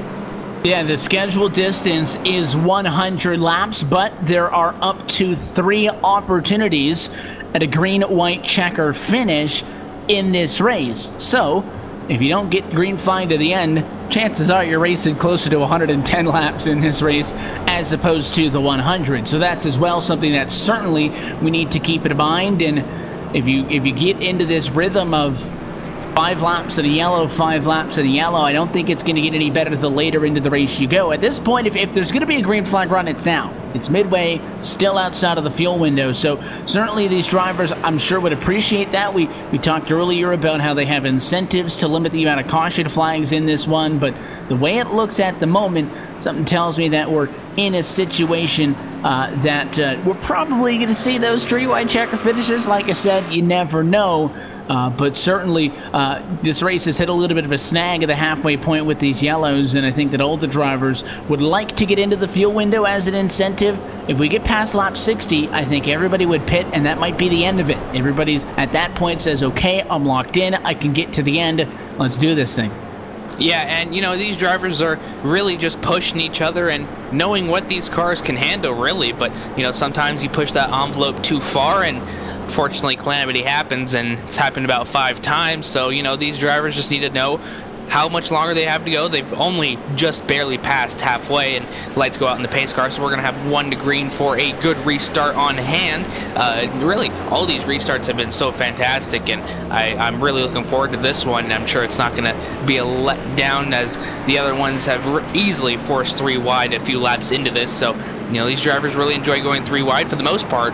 The most things that are happening, or the most things that are causing the cautions, are the drivers further back in the pack. These guys up here, you'd think that they'd cause cautions, but they've only caused 1 out of the 5. So they really know how to run. They're doing such great jobs, and these guys just need to know how many more laps they have to go. So they're counting on as we do get set for that restart, and not only have we seen 3 wide, but I believe at a brief moment there on that last run, saw a glimpse of 4 wide in a battle for the race lead. It's plausible, sure. Is it recommended? Probably not. And as we kind of talk about some of those incentives, Corey, for the drivers to, you know, remain in the green flag conditions, drivers talking under the yellow at this very point, just letting each other know, hey, you know, do you want to get the maximum of that $25 to the winner, then you got to keep an eye on how things are going. So we'll see if the little bit of a driver mitigation plays into a factor at all. We still have 26 cars in the lead lap. Everybody who is in this race, still with the exception of Braden Habermail, who, poor guy, is 18 laps down, and I don't think is ever going to get back up to the front. Other than him, everybody's still on the lead lap, so it's not very easy for us to get spread out. Yeah, it is not, and these guys are going to have to figure out what they're going to do. Still 45 laps to go and a lot of time here at Daytona, but Evan, we're about to get ready for yet another restart tonight. The pace car going to head down and in, and this time it's going to be Brian Green's opportunity to bring us back to the American Ethanol green flag. 55 down, 45 to go from Daytona. So the inside, better speed they should have on the short shoot run down to quarter number 1. The 94 of Brendan McGee's been up in this basically all night long, and starting to get a good idea, Trevor, to some of the names we're talking about a lot as the staples up towards the front of the field. I'm curious if we're going to see some new drivers next, but looks like McGee wants to go high, and he will. He'll leave the 06 of Brian Green low and without any help, and a 94 are going to go to the race lead. Yeah, and we're seeing a new car, the 01 of Brian Hicks, up in that mix, and, you know, he got a little bit squirrely, and now he's dropping back like a fly, but, you know, Nicholas Doucette and Brian Green really working well together up front, and 94 of Brendan McGee as well, but these drivers are getting mixed up already. We're seeing some 3 wide, and just keep on battling as hard as they can. They can keep it straight for the most part, but these drivers just have to know again how many more laps they have to go. But really interesting to see these drivers go, as Brandon McGee is going to take lap number 56 under his belt. So the number 14 of Michael Finlinson going to keep on running that middle lane 3 wide, as well as the 02 of Zach Campbell. And I can't imagine what it's like going through those corners, knowing that there is minimal room for an error, especially with these bumps. There's almost no room. There's 4 cars right now, 3 wide as we go into the corner, and always hold your breath if you're up on that outside lane. If you enter that high, very easy. That car could bounce up into the outside wall, and a big bubble that time off of the corner. The 31 of Roberts got a little bit tail happy. I saw Bone Steel bounce up and off of the yellow line nearly into the door of the O2 machine, so clearly nobody wants to settle things down, and it's getting real dicey in 1 and 2 again. Yes, it is 2-3 wide racing. Finlayson in the middle groove there has the 0-2. Zach Campbell, remember he had to have a fast repair earlier from an incident, but he's back up in the thick of things. 3 by 3 up front. Look at this pack. These guys are not being patient at all, going for these positions, but Finlayson is the traffic police right now. He is blocking all the lanes and preserving the lead. Trying to preserve the race lead, and he probably doesn't want anything to do with what's going on behind him right now, because it's absolute anarchy as McGee and Ronnie Ford has slid back on that 3rd lane. He's now in the middle of the fray. The 18 machine up alongside him, and it is going to be Finlayson, and the O2 is Zach Campbell. 2 machine upside down. Samuel Nato upside down at the exit of the tri-oval. Caution on the speedway. Yeah, and somehow we have an incident in a big pack, and it's not 20 cars or so, but saw that one coming. Certainly the 2 machine and Nieto on the outside of the racetrack doing his own thing, and just got hit by the 26 tandem at the right rear quarter panel. That car snapped high, and somehow everybody else saw that one coming. They dove low to the apron to get around him, but Nieto not as fortunate, as he's the only victim in that one, but another hard hit, and that one was crazy from the drop of the green on the restart. Yeah, and these drivers continue to push it. We see how hard they're running because they know money is on the line. So, you know, it's really interesting to see these drivers continue to go 3 wide. A little bit of a tap and into that outside wall. Hard lick. Hopefully he has a fast repair waiting for him as well. But, you know, these drivers continue to run hard, and, you know, it's just great stuff. The action is really not settling down. We have 40 laps to go here. 40 laps to go from Daytona, looking like, as far as your race leaders are concerned, still trying to catch back up to the pace car, but we talked about this lap 60 marker on that last caution flag. I think this is the very outside of the fuel window in this race, so I'm not at all surprised. We'll find out as we get to the pace car, and pit road will open this time, but I would not at all be surprised if this is when everybody comes down to the pit lane and they put all their chips on the table. Yeah, I would expect everyone to come down pit road. Obviously some damage still to be repaired later in the field, so we'll expect that. But Trevin, alluding to a point you brought up on that last caution, we talked about how the leaders really haven't caused much of the wrecks. A lot of their 2-3 wide racing has gone very clean and has been very excellent to watch. But again, that was another caution that happened, kind of just, like you said, 2 cars just racing together and a little contact made just at the end of the field. Here we go, drivers ducking down to pit road. I have no recommendation on if you should go with the 2-tire call or the 4-tire call, but again, fill her up and you might just have an opportunity to go to the end. The question is, will the drivers do that and then pass up on the opportunity to pit for tires if we get any more yellows in the final 40 laps of this race? But your race leaders are down to the pit lane. What's Finlayson going to do? Right side tires up. We really haven't seen anybody go with that fuel only, which you might see sometimes at a plate track, but certainly at Daytona 07, drivers minimally wanting those 2 tires, and looks like the 14 of Finlayson's going to go for the 4-tire call, get everything he can out of it, and he will win the race off of pit road. A huge gaggle of cars for P2. It'll be McGee, Campbell, Davis, and Doucette, but the limited number of the 2-tire takers, Devin, tells me that these drivers are planning on maybe this being that final trip in. Yeah, and you know, the tires are, I'm starting to realize, are a little bit more important to this track than just the repaved version of this, because, you know, you're going through a lot of bumps, and it's really hard for these drivers to keep it straight, and then, you know, it's going to wear on them as well. And, you know, you want good tires to make sure that you're going to be able to enter turn 3 without incident, because we've seen already 4 count them the times that it's happened. Last run it happened, but it wasn't really that big of an issue. A little bit of when you alluded to the anarchy, that's about when it happened, and just one driver, that's all it takes to scrape up against that wall, and then it's gonna cause a bottleneck or an accordion effect behind him. Thankfully, nothing happened last time, but these drivers need to watch out for turn 3. It's gotten a lot of people, and I'm sure it's not done grabbing people either. Certainly not, and we'll get to see what these final 40 laps are going to be like now that everybody's good to go to the end. Do they kind of throw caution to the wind and say, all right, let's make a play, or do they really not want some yellows to mess up that pit strategy and they continue to sit around and wait? 24 cars, not all 24 cars can be in this race at 5 laps to go, so there are certainly going to be some drivers more desperate than others. Lights still on top of the pace car. We'll step aside again for one brief moment. Come back when we go back green flag racing inside of 40 laps to go from Daytona International Speedway. But for the first time tonight, it is Jim Ott in control. He decided not to come down to the pit lane. We'll see how it plays out for the 5 Chevy. He leads the 6th annual Life Got Ballz 250. You're watching LSRTV, your home for sim racing. And honestly, it's blown my expectations away. The cars, to me, drive really good when the track's hooked up. The visual part of the racetrack changing is amazing. How you can run some laps and see it start to get shiny, and then you feel it getting slick. Areas of the racetrack getting dirty, and then you get some cars run through there and it cleans off and gets grip back. It's nuts. The tear-off feature is really cool. Watching the wing move backwards and forwards. I run with the virtual reality headset too, so being able to look down and see everything, it looks extremely realistic. So yeah, it blew my expectations away. And it's only going to get better, really.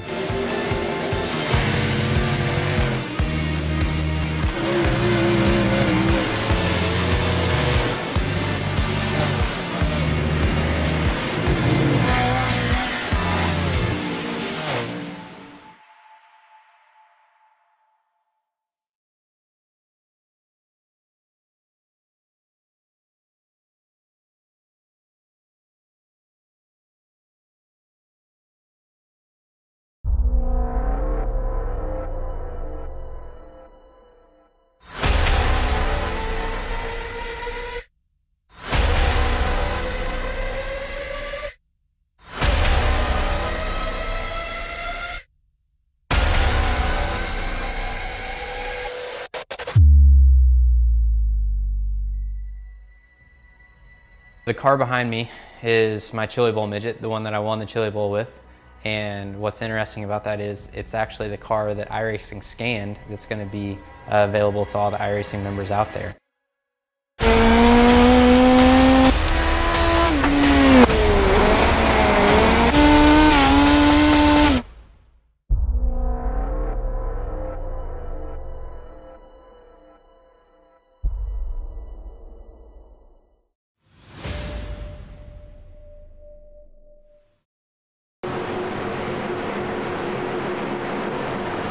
Head back live from Daytona International Speedway. Lights out on top of the iRacing.com pace car, so we restart this race. Next time around, only going to be 37 laps left to go.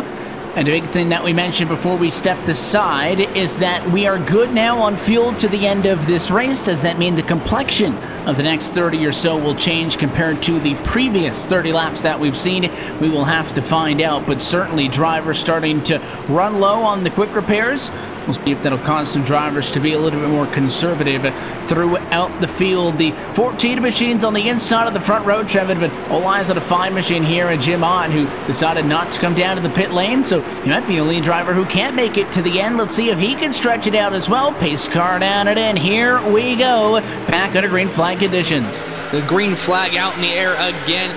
Michael Felinson trying to, fill out the road in front of him. The number 5 of Jim Ott falling back a little bit more. Zach Campbell pushing the number 14 off to a great start. The 94 as well, trying to do the same thing for his driver up in front of him, but that bottom side's working up a little bit better than that top side, so we'll see if the 5 of Jim Ott has anything for them going down the back straightaway. The number 96 of Typhoon Davis is going to be falling back a little bit more. The 07 of Justin Rowden maybe looking to help that number 5 machine out, but no, it's just that bottom lane. Tries to use that bottom lane of the racetrack as well, and you can see the race leaders down on the inside of the racetrack primarily at the moment. That 5 of Ott now slotted back up top. We'll see if this line transitions to a higher line, but as we work into the closing laps of this one, Cisco Scaramuza now stepping up top side with us and joining us from Daytona. Cisco, there's been a couple of big wrecks, which I think you come to expect when you got national cars at Daytona 07, but I think certainly the best in this race still to come is we're only 2 laps removed from a race start. We've got some 3 wide in the top 10. Yeah, it's getting a little bit of crazy here, but everybody holding on to it right now, and Finlayson doing an excellent job up front so far in that 14 machine. But as you mentioned, Daytona 07, plenty of bumps on the surface, and these guys, I think 3 wide, it's doable, but what makes this track truly unique, Evan, everybody wants to stay on that top side. We've seen it so often in SSC previously. That's where people want to be. It's not as bumpy up there. It's a little bit more stable, and you can get a better line up there.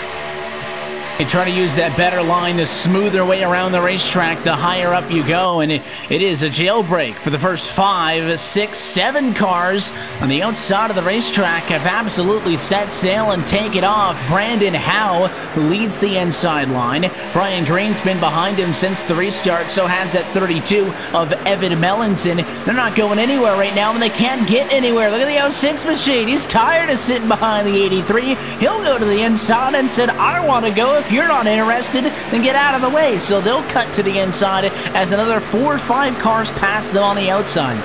Yeah, and this is the longest time I think we've seen without a 3 wide for the lead. So, you see 3 wide now a little bit further back, but it is not for the lead. But these drivers are still fighting for their lives here. The number 77 on that top side, the 31 gets into the wall a little bit. It's Dylan Robertson, big, not a wreck, but so close to a wreck.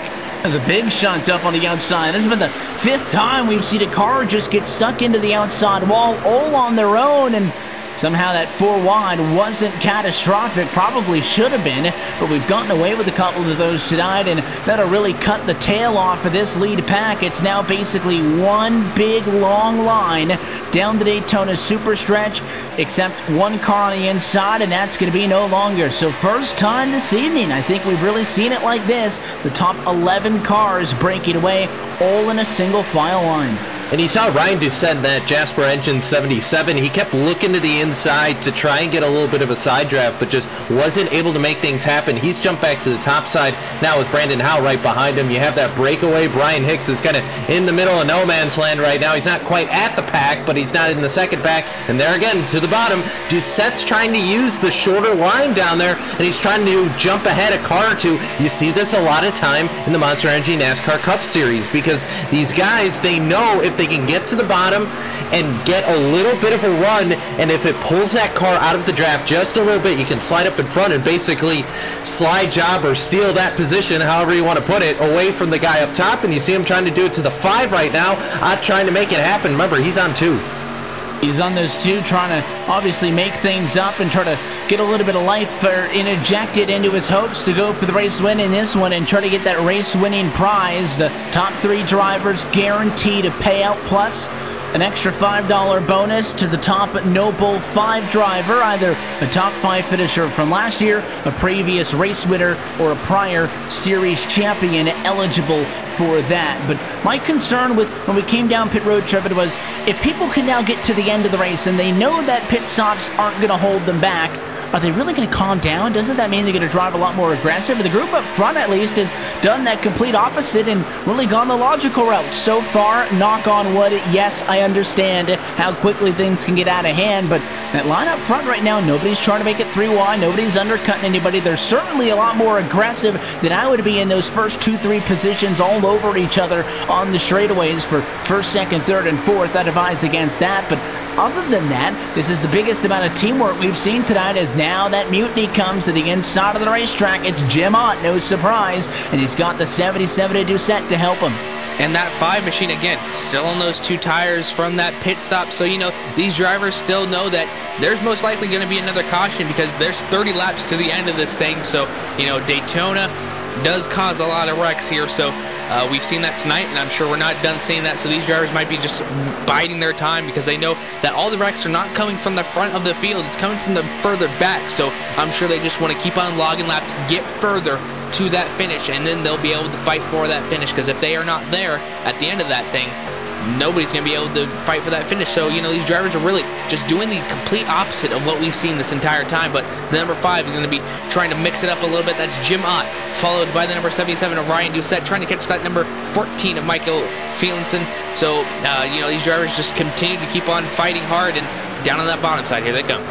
Coming up on the inside of the racetrack, certainly it's the 16 car, Cody Eldred, 3rd in Low, and then the 83 of Brandon Howe as well. So it's going to be 4 cars versus the world as they come up to the inside, and you can really tell the cars up top weren't pushing it that hard, because as soon as this group went down low, immediately were able to get up from about 7th in line to right alongside, and at time by it was Jim Ott who led at the start-finish line with 28 laps to go. So certainly when we go from a single file line to 2x2 throughout the pack, I get a lot more nervous than I was just a handful of laps ago. Still not seeing the craziness, but once you start dangling the race lead in front of a handful of cars that can only go downhill, we'll see how they behave. See that inside line though moving up a little bit, trying to get away from that very low line, stay out of the bumps. That does crowd the cars on the outside though.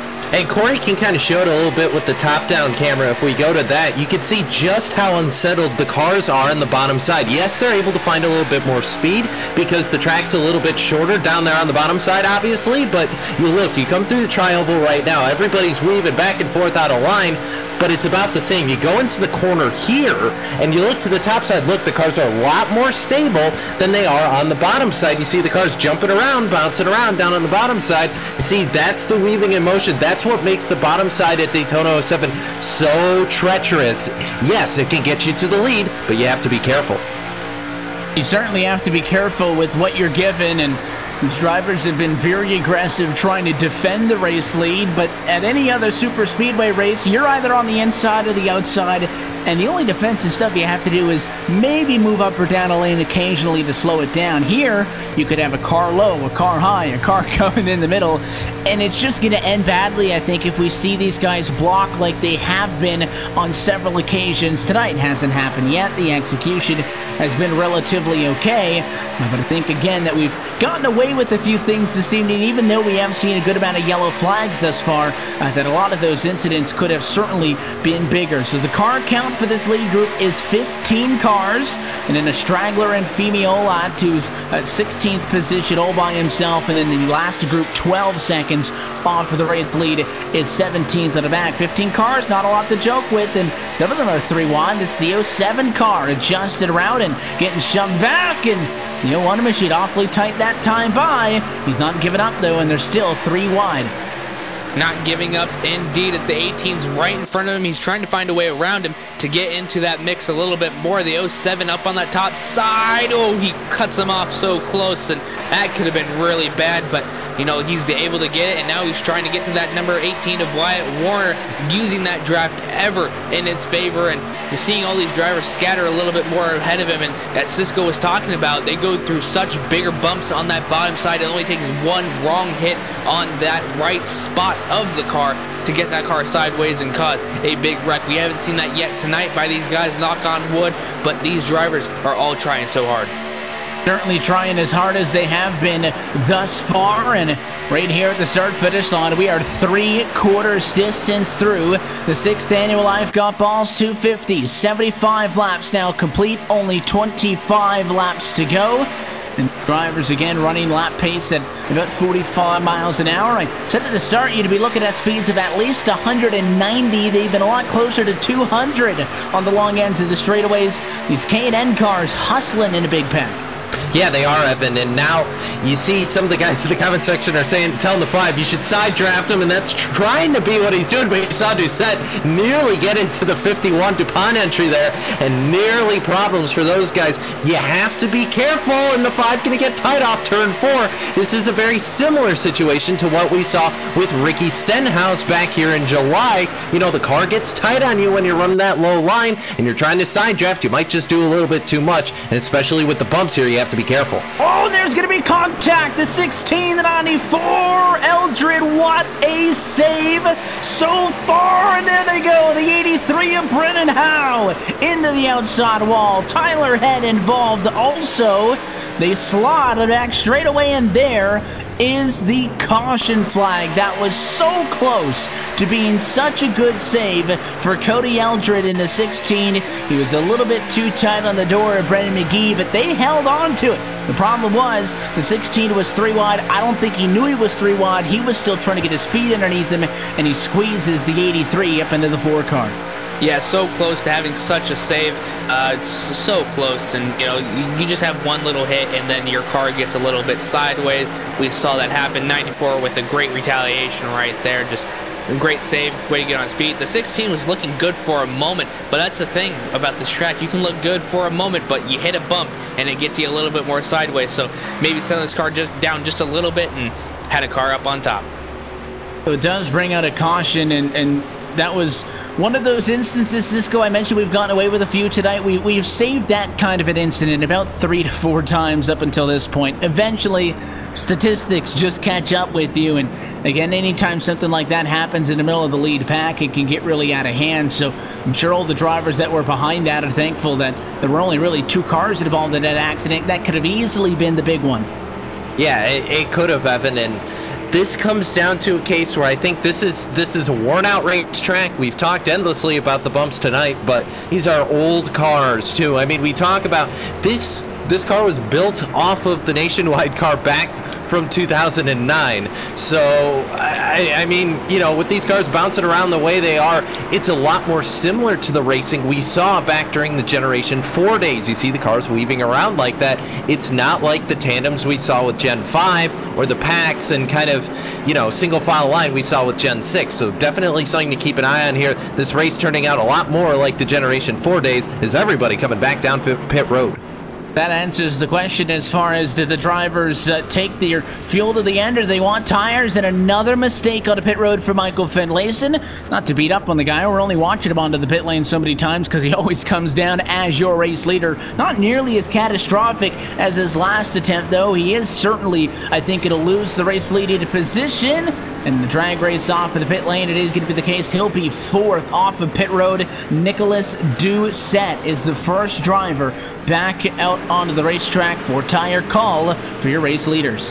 Yeah, and you know, that's the second time I believe that he had a little bit of trouble going into his pit stall. And, you know, it just got to be so hard to continue to see drivers pull ahead of you, and you know, you just got to be ready to see any situation that is ahead of you. And after that wreck, the number, I believe that was number 16 of Cody Eldred, had pulled his car behind the pit wall, so he will be done for the night. 20 cars on the lead lap as of now, Evan. About the number that we've seen all night, we have certainly had, you know, maybe a handful of cars drop out of this one by running out of those 2 available quick repairs, but the field and the car count certainly healthy enough to provide more excited racing as we prepare for now another attempt at a run to the end of this race. It will come inside of 20 laps to go, of course, as we noted. In contrary to most races you'll see on the iRacing service, because it's not an official system, green-white checkers are in effect this evening, up to 3 different attempts. So that's something else that could extend this race 10 additional laps or more than that. So we're not going to really talk too much about that, though, until we actually get to that point. Scoring going to cycle through at the line there. It'll update at the top of your screen. And we've got 2 laps to go from our restart with Nicholas Doucette, who started this race in P26, now out in front. Yeah, and it's an interesting concept, Evan. The 51 staying out here on the old tires. I don't know if I'm necessarily feeling that, because that is going to be a rough ride when it comes to riding around here. And we've talked about kind of, you know, how these cars drive, Evan, and old tires, especially on these worn out plate tracks, even Talladega to an extent, or an Auto Club, for example. These cars do not do well with old tires, so Doucette is really taking a shot in the dark here. I'm curious to see if he's going to hit a home run or if it's going to go straight to the foul pole. We'll see. Well, I'm certain that these cars don't like, old tires regardless, and it doesn't help when you're bouncing in the quarter at 195 miles an hour, only, 2-3 feet on a good day away from the cars next to you. So it's going to be a rough ride. You're going to have that wheel going all the way to the left. You're not going to be helping out at conserving your tires at all. If you're I hope he has the force feedback turned down a bit. Yeah, crank it all the way down. Don't even pay attention to it. Just try to kind of hang on at this point. I think you're along for a ride more so than you're going to be in control. So when you use the analogy that these guys are on the ragged edge or, driving out of control, I think that could apply literally to this situation. Yeah, and Cisco, going along with what you said about hopefully they have the force feedback turned down. This has gotten, I'm sure they're getting to the point where it's getting a little bit tiresome on their arms with them gripping the steering wheel so hard, knowing that, they're going through the corners so quickly and going through those bumps so much that they're trying to hold on to their wheel for dear life, keeping it straight, having to move it so much instead of just on a usual plate track where you're just holding it steady as you can. You're actually fighting that wheel and trying to turn the opposite direction of which way it's going. With the lights out on top of the pace car, all of these different scenarios buzzing through the minds of these 20 cars still scored on the lead lap. They're thinking about two things, Cisco. They're thinking about what they want to happen, how they envision them coming through the smoke and through the pack and going to the race lead in this one. And then as well, they're also envisioning how this could go oh so wrong.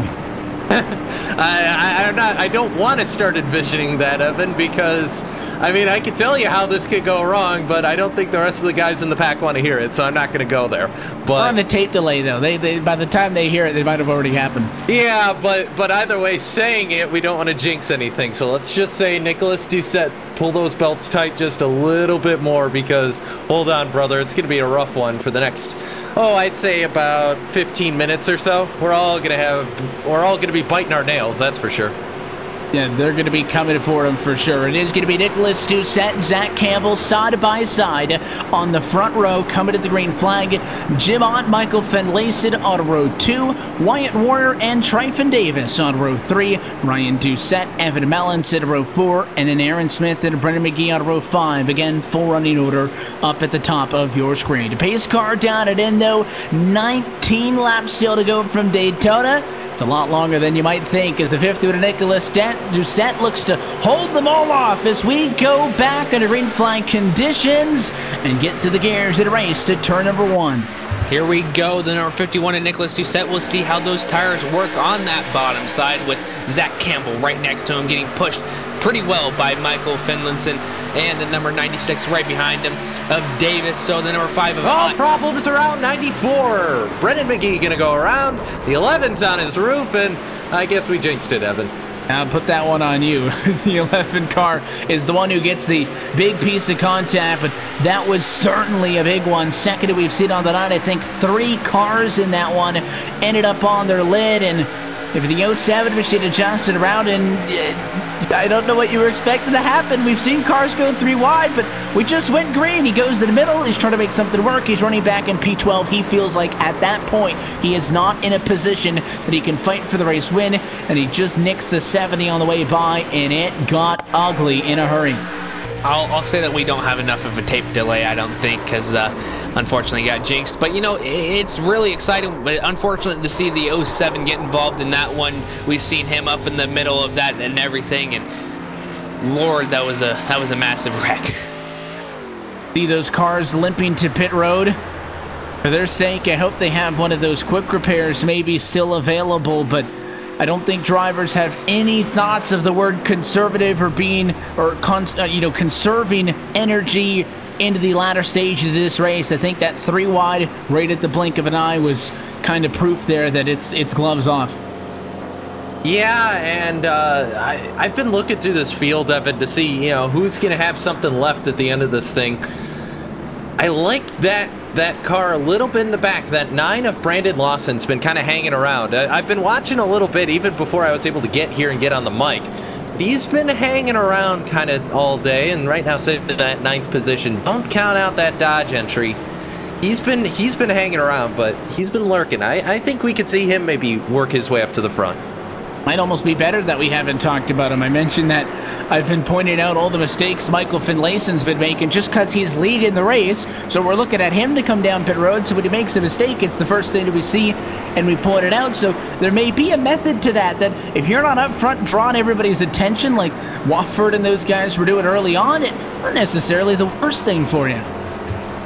Yeah, and all these drivers just need to continue to keep on pushing hard. They only have 15 laps left, and you still have that green-white checkered that is customly implemented inside this hosted section because iRacing has yet to put in green-white checkers, but these drivers still know that they have a limited amount of green-white checkers, but they still have that in their back pocket, as well as some of these drivers might have some fast repairs still. So maybe just seeing the people who save their fast repairs pushing a little bit extra hard, knowing that they have that.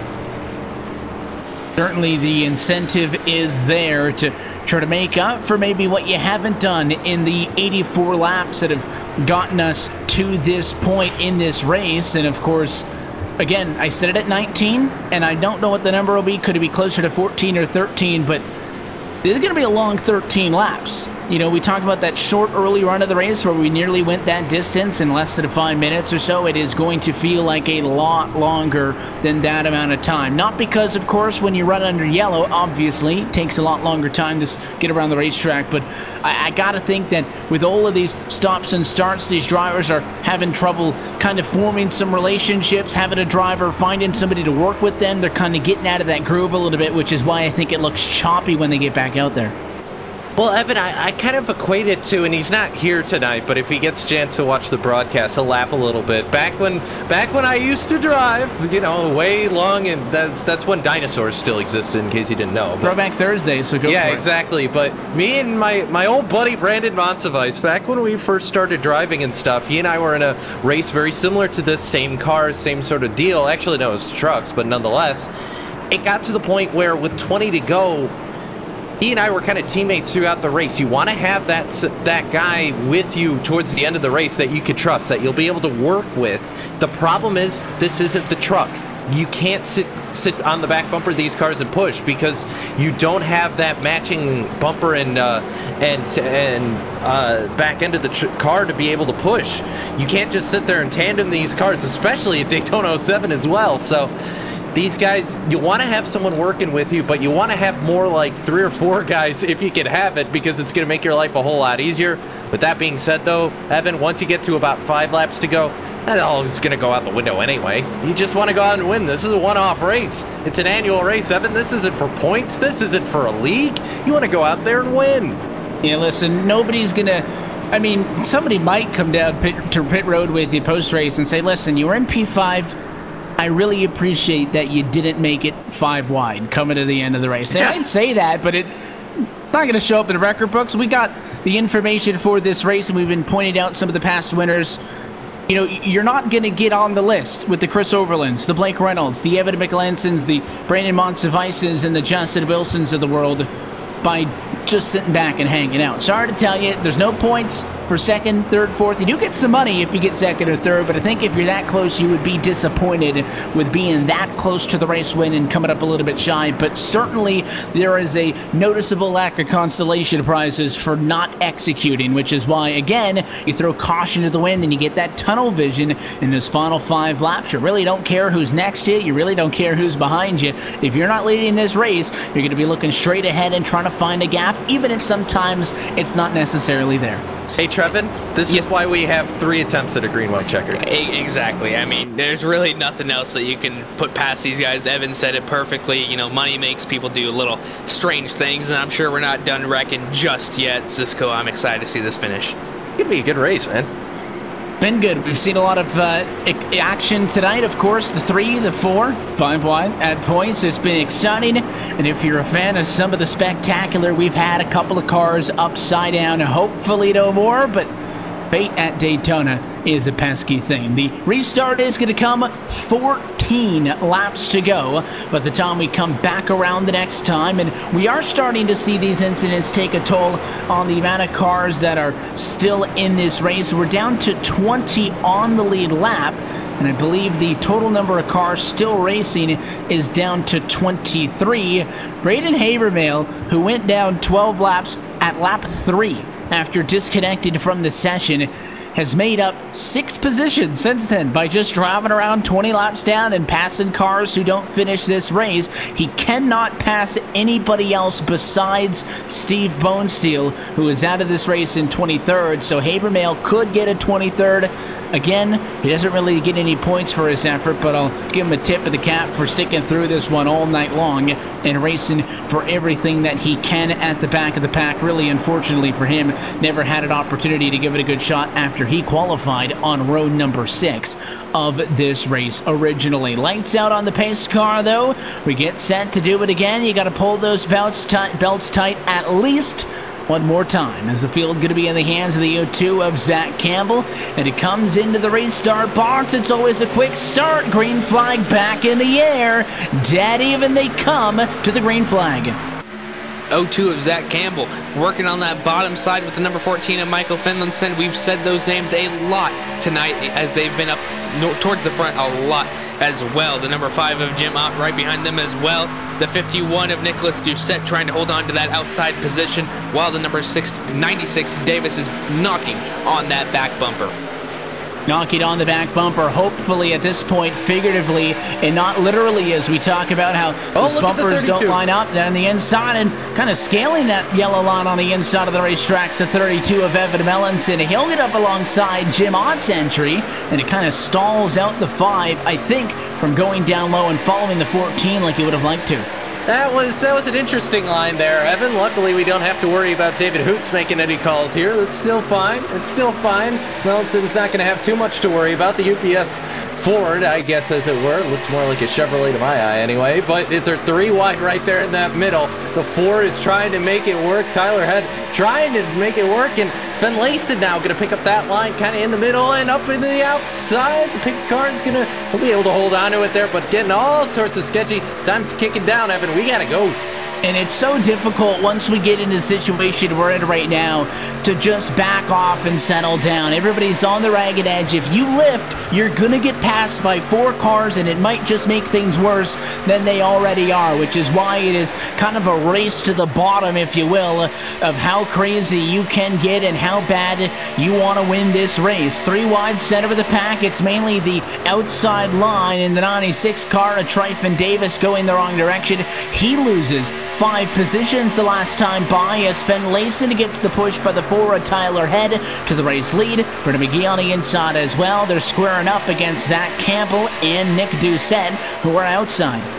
Evan Mellinson needs to get inside that middle lane, because I've seen every single run that really propels everybody towards the lead is getting that middle lane. So he has to switch up that what he just did and try to get that draft now of the number 94 of Brendan McGee, who's been running up in the top spots as well. The 32 trying to find a place in line between the 07 and the 9. The 07 thankfully taking a quick repair and able to get back up inside this top pack, Evan.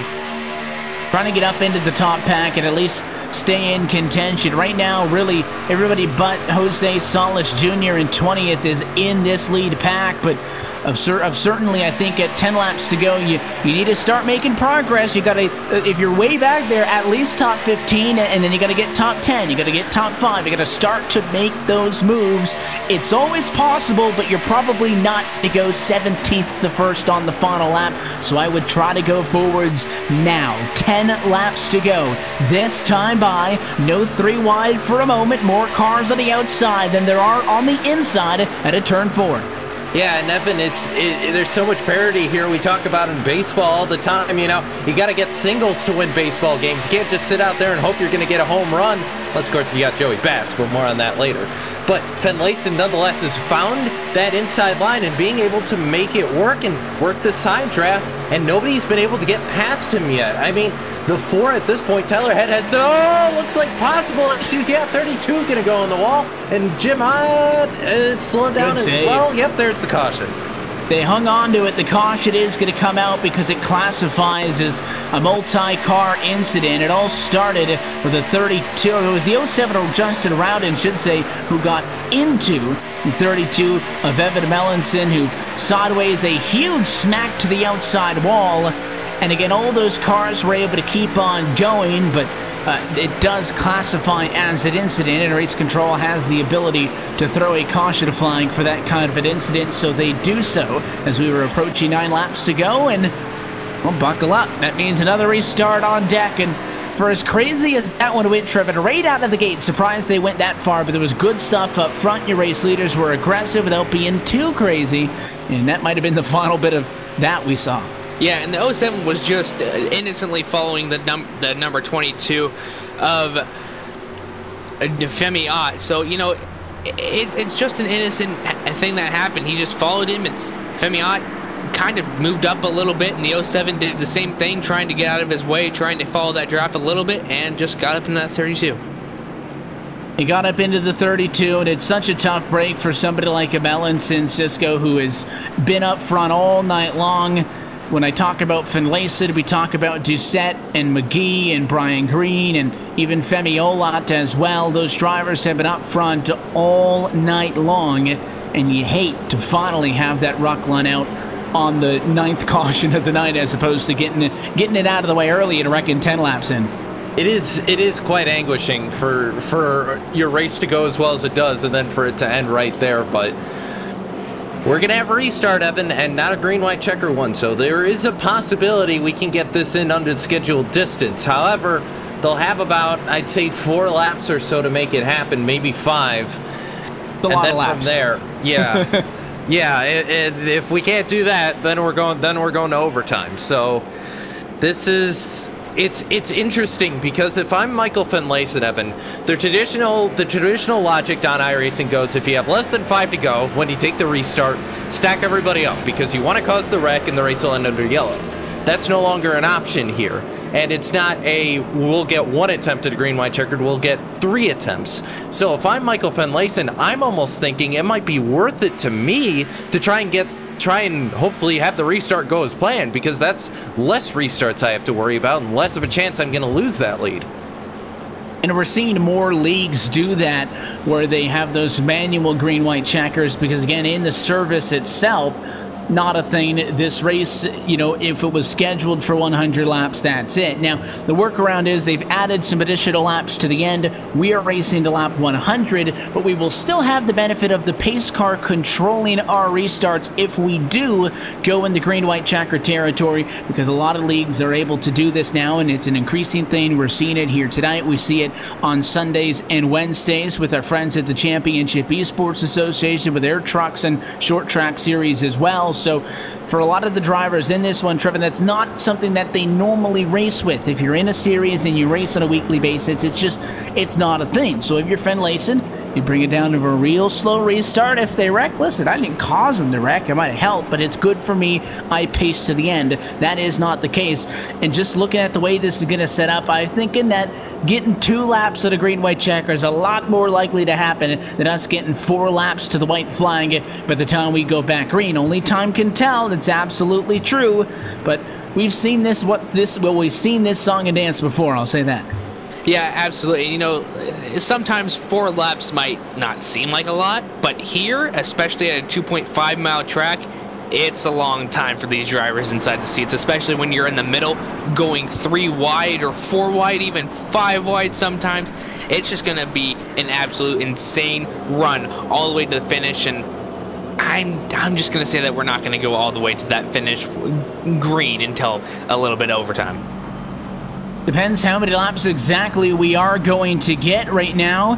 Next time by would be 6 laps to go. If the lights go out on top of the pace car, it will be a 5 lap to go restart. And I believe, based on what race controls let the drivers know, they have already got the 2 to go. So it will be 5 to go to the end. But of course, we keep mentioning 4 because if you get to the white flag, it doesn't matter what happens. The race is to the checkered flag. Anything before that, and we go into overtime.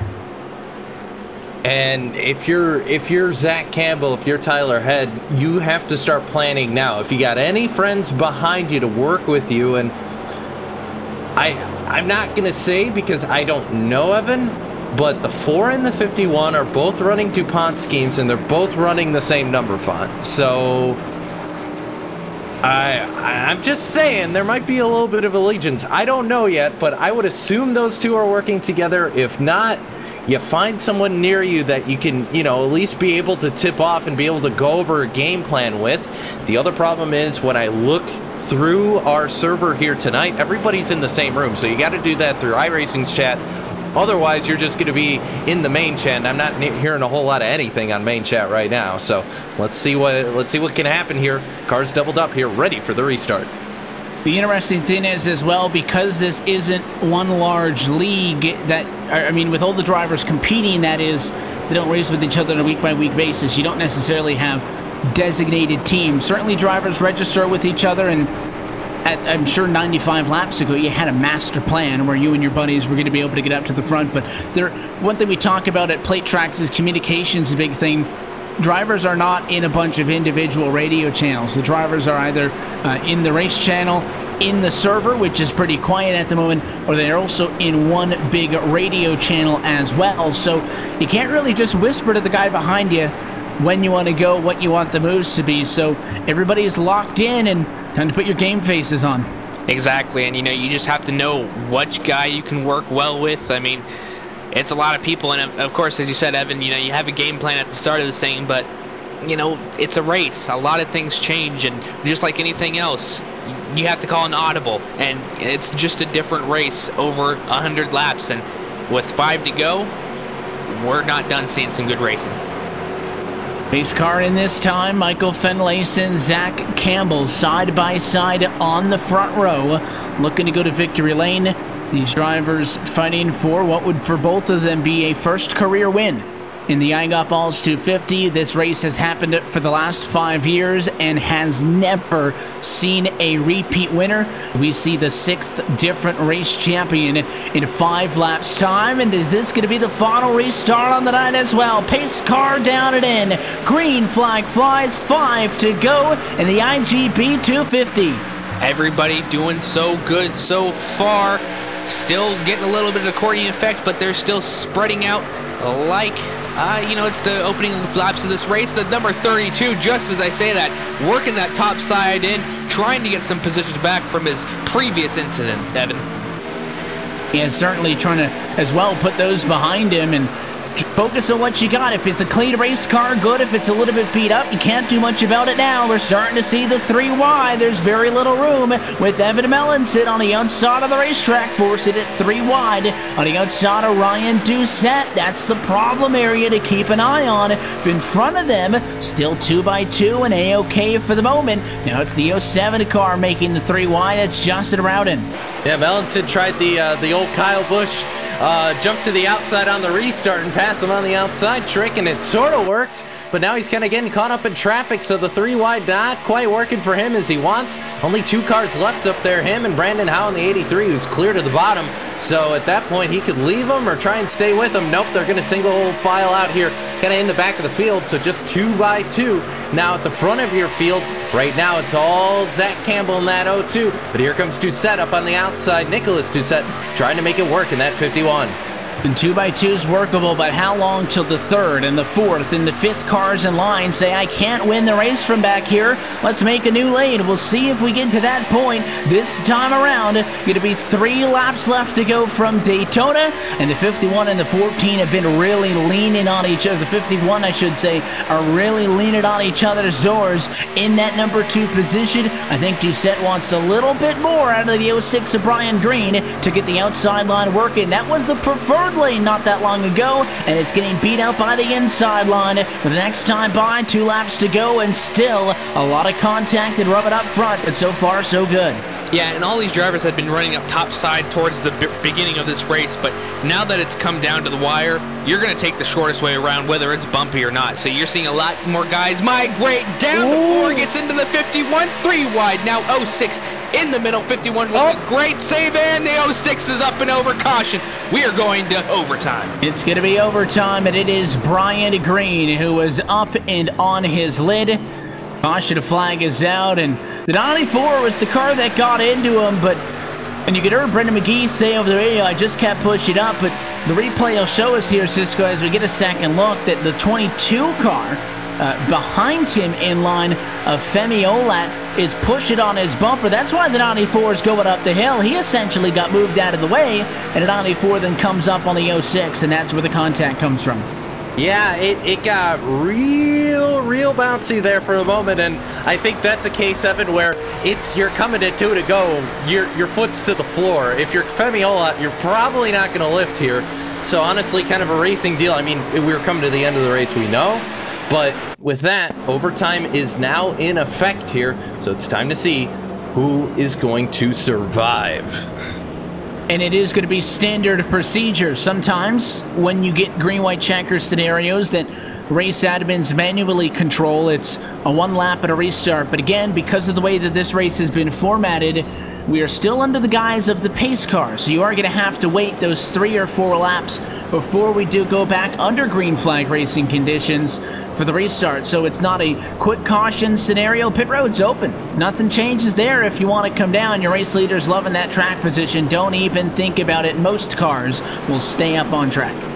Yeah, and, you know, with overtime here, you know, it's you only have a certain amount of laps until the end. It's a green-white checkered finish. Only 2 laps until that checkered flag comes out. And, you know, you will have endless or not endless, but a limited amount, but more than what you would usually have. So these guys probably going to run a little bit more harder. And now you don't have to go those 4 laps to get to the white flag. If what we just saw happens on the next restart, that's it. You're able to get to the end. It is only going to be 2 laps to race it out. Attempt number 1 at a green-white checker is what will be upcoming. And certainly, even if you're starting to get close on tires, they're really getting worn or damaged, nobody should be tight on fuel, because even though we did pit right at 40 laps to go, everybody else then also pitted at 20 laps to go. So I don't think the green-white checkers are going to be that big of a concern fuel-wise. I think it's just going to be some drivers would, under any other circumstance, I got damage, let's come down and fix it. But at this point, clean car in P20 is no better than a little bit of a roughed-up car that's running in P3 if you're Tyler Head.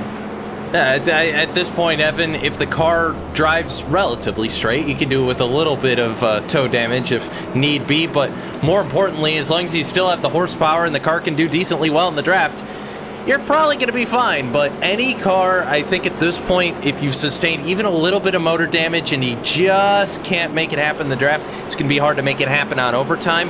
As far as the rest of this, I mean, it could be a case where maybe your car doesn't work well in the draft, Evan, but you just drive through the wreck and survive. So we'll just have to see. But either way, we're waiting to see. The pace car will pull off. I believe it's going to be either this time or next time by. We'll see how the admins stack everybody up here and how this is going to work.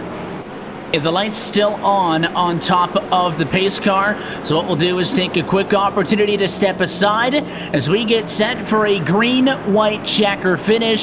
Who is going to win the I've Got Ballz 250? We'll find out next. Keep it locked. You're watching LSRTV and iRacing Live.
final time. Once again, photo finish here at the Indianapolis Motor Speedway.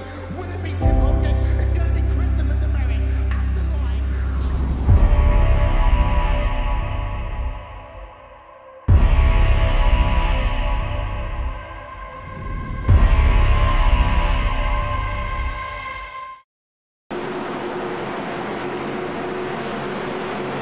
And back live from Daytona International Speedway. Lights out on top of the pace car. We get set for green, white, checkered attempt number 1 in the 6th annual I've Got Ballz 250. Happy you're with us at LSRTV and iRacing Live. Evan Pasoko, Trevin Valderrama, Cisco Scaramuza upstairs, Corey Silva in the production trailer as we get set to begin what is going to be overall tonight the 103rd lap of action.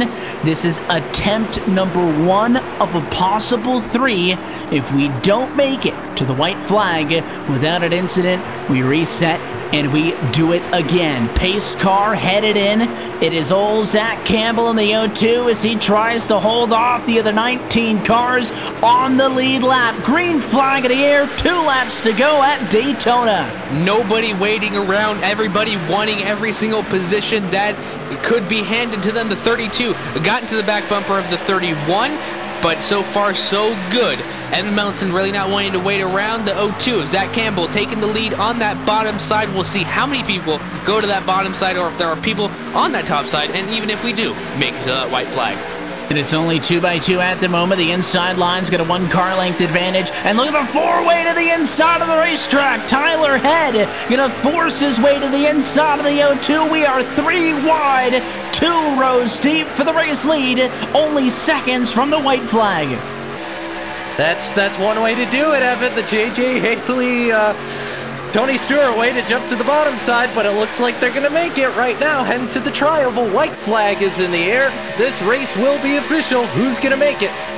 Surprised they made it that far. No matter what happens now, there's going to be a caution flag behind, but we stay green. This is the run to the end. Next driver to the start-finish line is going to win the I've Got Ballz 250. The outside of it, the advantage. It's Campbell who leads at a quarter 2, Cisco.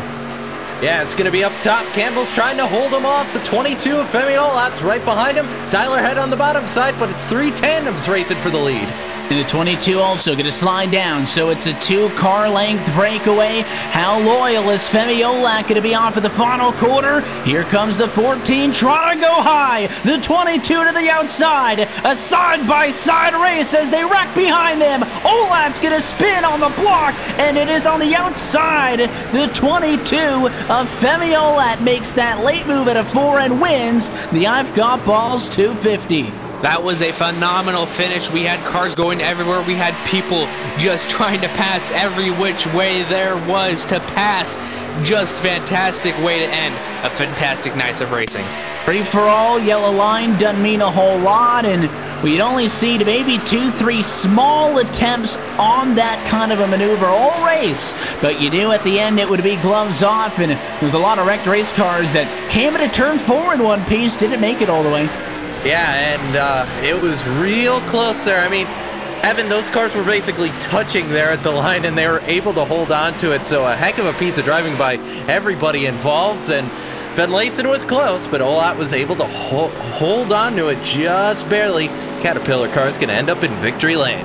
He went to the outside. I think he was going there regardless, but when he made that move, Michael Finlayson was also trying to go around him, so effectively he steps up in front of him and uses the 14 for a big run. Then that O2 machine went down to block, and there's nothing else you could really expect to do in that situation. Campbell went down, and as I said, he spun from the block. The 4 went to the inside, and at that point, he was just kind of making a Hail Mary move, trying to do the same thing, and both of those cars end up down into the grass. And by the time the 14 kind of opens his eyes and is in P2, it's just too late to make a maneuver.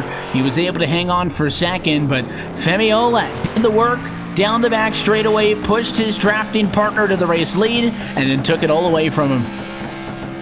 Yeah, just, great execution by all these drivers, and Femi Olat to the victory lane. Michael Finlayson as well, just a great run, and Brian Hicks, and everybody was able to make it through about okay, and, great drive by all these drivers tonight. The 22 celebrates. He is your race winner from the Daytona International Speedway. We'll take one more opportunity to step aside when we return for the LSRTV post-race show. We'll go trackside, talk with your top finishers, and recap the IGB 250. Femi Olat is your race winner in the 6th annual running of the I've Got Ballz 250. He is now the 6th different winner in 6 years of competition. We'll talk with him next on LSRTV and iRacing Live.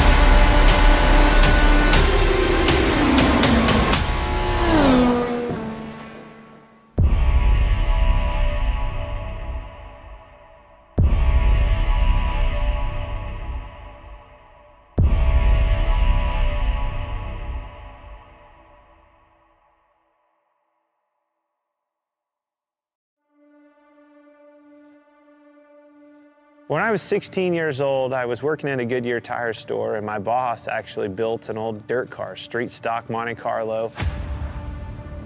Went with him one night, fell in love with it. It was a hell of a race, hell of a party, and a big fight afterwards. I was like, this is it. This is it for me. It wasn't long after that, I was driving an old 78 Camaro out of the weeds at that guy's farm. We pulled that thing out and made a race car out of it, and away we went.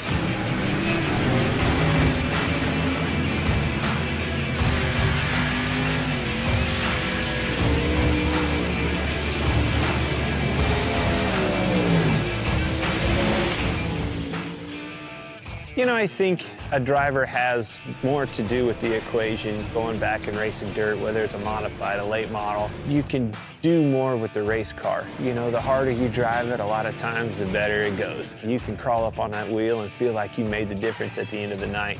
Asphalt car, you can't overdrive them. Well, that was the first thing that I had to learn right off the bat is, oh my gosh, I've got to discipline myself, not overdrive this thing, and that's how you...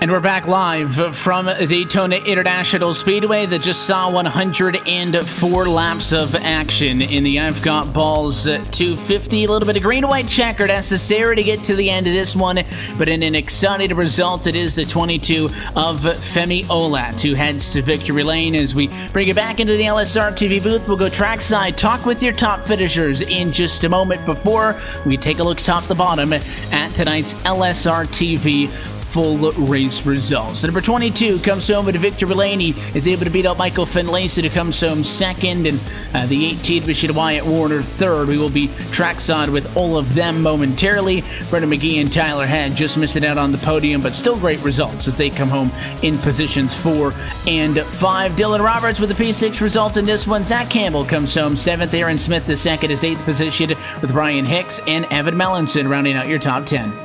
P11 will go to Ryan Doucette. We saw him leading a little bit early on, or later in the race. The number 12 position goes to Brandon Howe. Justin Roden will finish P13. P14, Brian Green in that 06 machine. Brandon Lawson will finish P15. P16, Jose Salas Jr. Nicholas Doucette will finish P17. P18, R. Chase Berry. And your last car on the lead lap will be Jim Ott, finishing 19th, and 20th will be Typhon Davis. And 21st, these results unofficial, of course. 21st going to go to Braden Habermel. 22nd going to go to Joe Branch. 23rd, Dakota Eldred. 24th going to go to Steve Bonesteel. Ryan Gavel going to finish 25th. 26th to Samuel Nieto. Justin M. Wilson going to finish, or Samuel Nieto going to finish 26th, I should say. 27th going to go to Justin M. Wilson. Robert Kenny going to finish 28th. 29th to Rodney Wofford. And rounding out the 30-car field going to be Chris Piscini. Let you look top to bottom at your LSRTV full race results.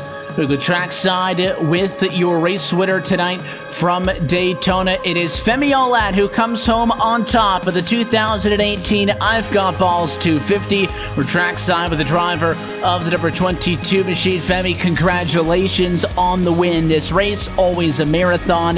This car and track combo is always a deadly one for sure. And at the end of the day, it's you who comes out on top and becomes the 6th different winner of this IGB 250. Congratulations on that, and just tell us about it. Yeah, that was a pretty crazy race for me to win. You know, the last half of the race, I drove one-handed on the phone, and you know, just happened to finish the top of the last restart. And I made a deal with Zach that, you know, if the guy behind him tried to pass him into the apron, I was just gonna go middle and push him. So once you finish, but Michael had a huge run coming off the 4, and I was like, I can't just let him get to my outside and potentially take my spot away. So I just went up there and ended up in victory lane. And what was the plan, obviously, late in this race? The chance that we didn't have to go to overtime, and then, of course, dealing with green-white checker finishes, which were put into place by the admins of this race, but it's not normally a procedure that you really go through on the iRacing surface. So how were you able to prepare for that one? What was the strategy headed into that 2-lap-to-go restart? And, I mean, you won the race, so I'd say it worked out pretty good, but how'd it match up to what you were hoping to happen? It all, to me, it was, the restart was the key. I felt like the outside would have been the place to be, but if the third car on line couldn't be pushing the second car, then I wanted to be on the bottom because I was going to push whoever was in front of me regardless, whether that was inside or outside. And I gave Tyler Head a good push, and he went to the inside of Zach, so that created a spot for me to be able to get myself into second, 3 wide, because we were able to clear them off the corner. And yeah, like I said, you know, from there it was just, I was content finishing second, and I somehow won, so, you know, I'll take it. For these one-off events, you talk about at the end of it, beat Happy coming home in second, and, you know, you beat out 28 other drivers if you were to do so, so it would have been a better evening than many drivers had for sure. But when you're racing in an event like this where there's money on the line for only the top X amount of finishers, and there's very little consolation for not getting a great result, does that make you a little bit more kind of fly-by-the-wind aggressive, or are you more conservative and more methodical trying to close in? How does that kind of play into it, a one-off race like this as opposed to like a weekly league race? For sure, for it being one-off, I was more conservative. I was aggressive towards the start just to see how the draft was working, you know, how other people wanted to drive at the front. And then, you know, once I figured stuff out, I kind of just dropped back and, you know, ran my own race and tried to make a late race charge. Because like you said, it's not an every week thing. And, you know, going home with some money is better than no money. So why not be conservative and, you know, try to put yourself in good position at the end. And I think I did a pretty good job of that. I'd agree with that because you made the move coming out of turn number 4 and you win tonight at Daytona. So we'll let you get out of here. I'm sure there's some celebrating to be done. This is always a fun race. A lot of drivers like to try to qualify into this one on a yearly basis. So I know it's a fun one to win, and we congratulate you on that. Before we let you take off those sponsors, shout outs, anything like that, who do you want to say hi to from Victory Lane? I want to say thank you to all the admins, Brennan and Mike especially, who put this event on. They've been doing it for many years now. It's cool to see. Thanks to you guys for broadcasting. You guys do an amazing job with every series you get to broadcast. Shout out to Nexus Esports for the help that they've been giving me in the Pro Series, and, you know, hope they get some success in that as well. And yeah, that's it. We wish you luck going forward with that one, but we appreciate your time post-race. Congratulations on the win, and wherever you end up, hopefully we'll see you soon. Thank you. Race winner tonight from Daytona. He joins the list of Chris Overland, Blake Reynolds, Evan Mellinson, Brandon Monsivice, Justin Wilson, and now Femi Olat as race winners of the I've Got Ballz 250. Also close at the end of this one. It was a spectacular night for the driver of the number 14 machine, but it ends in P2. Michael Finlayson, your runner-up tonight, trackside with Trevin.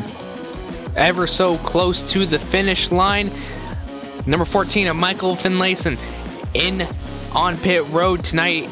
How was that track with this car? We saw the cars bumping so much on that bottom side. Was it hard to contain the car? It definitely was towards the end there, since we're all going really hard, but obviously in the first 3/4 of the race it wasn't that hard because we're all playing a little conservative, just minding our own P's and Q's and just trying to get to the end. But there late, I bounced off the 51 a lot on the bottom. We were just getting squeezed and everything. Everybody was racing for their own real estate, and it definitely felt a lot more bumpy at the end there, but I just kept pushing up and stuff. But that was just towards the end of the race. Everybody was battling really hard. Sucks that those cautions kept coming out, though. I think we would have had some really good scenarios play out if those didn't come out, but the finish was good anyways at the end. I'm just happy to make it to the end here, especially with no incidents. Didn't get in any wrecks, didn't have to use fast repairs. And that's usually a first time here in the I've Got Ballz 250. I haven't done that ever. And my first 2 starts I haven't finished 20 laps, so that was nice to do. Congrats to Femi, he obviously deserved it. He took the big run I had off the corner like I would do if I was in that position, so congrats to him. Now, you say during the beginning of the race you guys were minding your P's and Q's, but we saw a lot of 3-wide battles, even 4-wide sometimes. Is that really the norm in this kind of race? And, you know, how do you deal with that? You know, you see a car pushing 3-wide and even 4-wide. How do you adjust to that kind of situation? Yeah, I did say mind my own P's and Q's, but you did say 3 and 4-wide. That's kind of not really proving anything, but like, yeah, I guess that did get a little crazy, but at that point, I remember early on in the race, they were getting 3 and 4 wide. I think it was like lap 10. I accidentally hit the wall trying to back out of it just because it was way too early for me. I lost the draft, but it definitely got 3 and 4 wide like during the middle parts of the race and definitely towards the end. And I think at that point you were just committed. You couldn't really move anyways because you were just stuck where you were. Unless you were on the bottom, you just drop to the bottom and just let off. But it was definitely dicey. You just had to put your trust in other people's hands. Some of these guys I've known for a long time, like Zach and Femi's raced this a lot too, and Brennan, Tyler, a lot of those guys up front. So you just got to put trust in their hands and hope that we won't wreck. And most of the time up front we did not, so it was nice to do that. Yeah, and you know, coming into tonight, you know that this is the 2007 version of Daytona, which will kind of wear your tires out a little bit more because it is a lot bumpier than the repaved model of it. So, you know, what was really your strategy coming into this race, and you know, just think about tire wear? Yeah, I didn't really feel tire wear that much tonight, just because we didn't really have those long green flag runs that we were hoping for. But I think our longest run was about 15 laps, and we definitely felt it at the end of that run, or before that caution came out.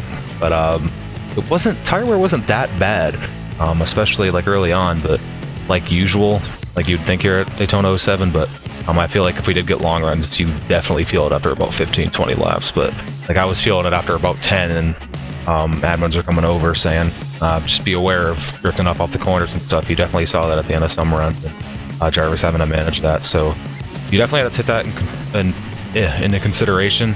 Obviously I took 4 tires on mostly every stop I think tonight, so obviously they meant something. Sometimes I just slid through my box too and used the tires up a little more, so.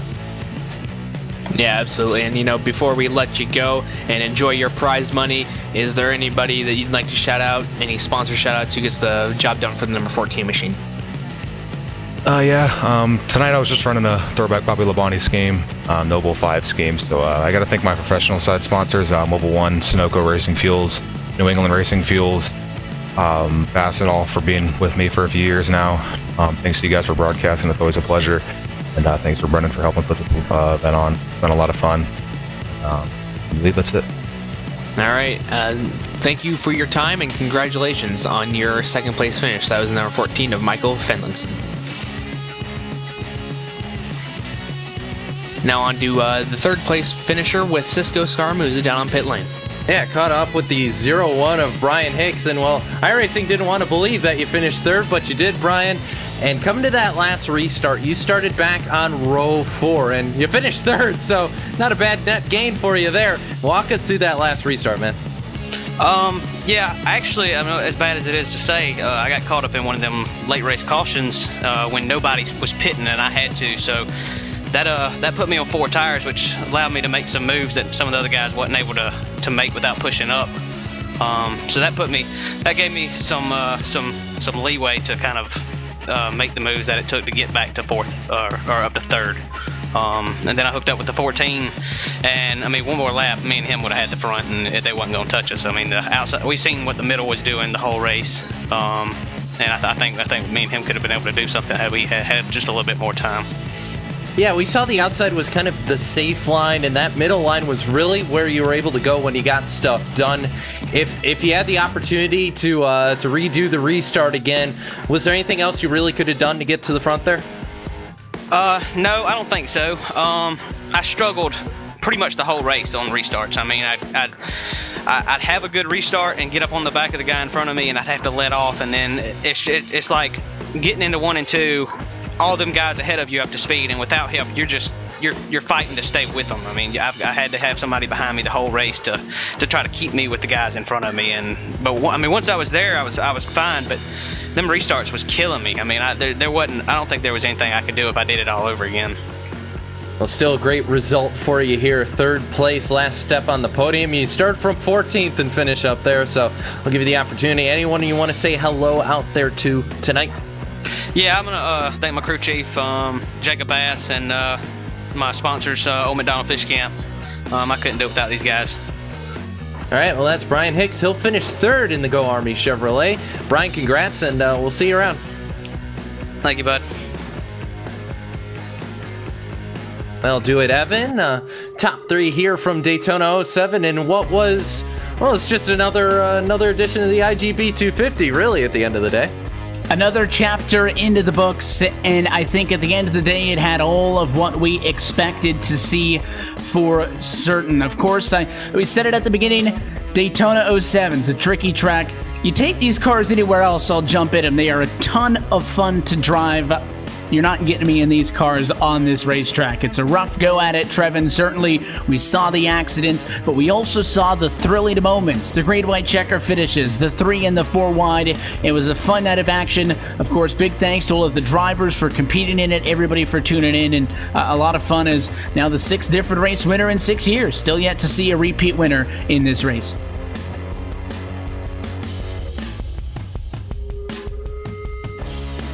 And to kind of fill in for Trevin here, Evan, yeah, we've seen so many different winners and so many guys. I mean, Logan Clampett was in chat tonight. Plash was, is I know, a frequenter of these races normally, but nonetheless a big ticket race. It doesn't seem like it normally, but you know what? This is one of the longest running kind of community events we've seen on iRacing here the last couple of years, and it was really fun to hop into the booth the second half and finish it out, Evan. And I agree, this car is fantastic, and I think I saw somebody posting about the fact that iRacing has it on some of the road courses this week, and another place where this car shines. If you haven't had the opportunity, go pick it up. The Chevrolet K&N Pro Series car, the National Impala, whatever you want to call it, it is a boatload of fun. It's also the car I started my career in.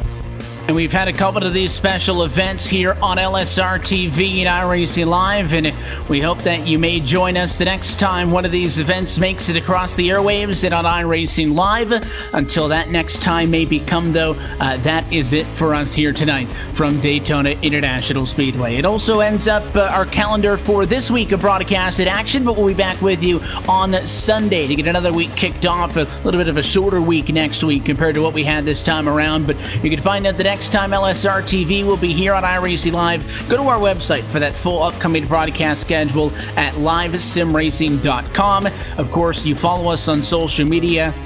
Not only are you going to get up-to-date information, we'll be posting, of course, highlights of the races, victory lane interviews, and all that stuff. So you can find that at facebook.com/LSRTV official and over on Twitter at LSRTV. But for the entire team here at LSRTV, for your broadcast team tonight, for myself, Evan Pasoko, for Trevin Valderrama, for Cisco Scaramuza, for Corey Silva down in the production trailer and who joined us in the first half of the race, on behalf of everybody who organized the events, McGee and all of the folks behind the scenes, and for everybody else who makes these events possible on a night in and night out basis. We want to thank you for tuning in, and again, congratulate your race winner tonight, Femi Olatz, the 6th different winner of the I've Got Ballz 250. We'll see who takes it next time in 2019. Until then, good night from Daytona Beach.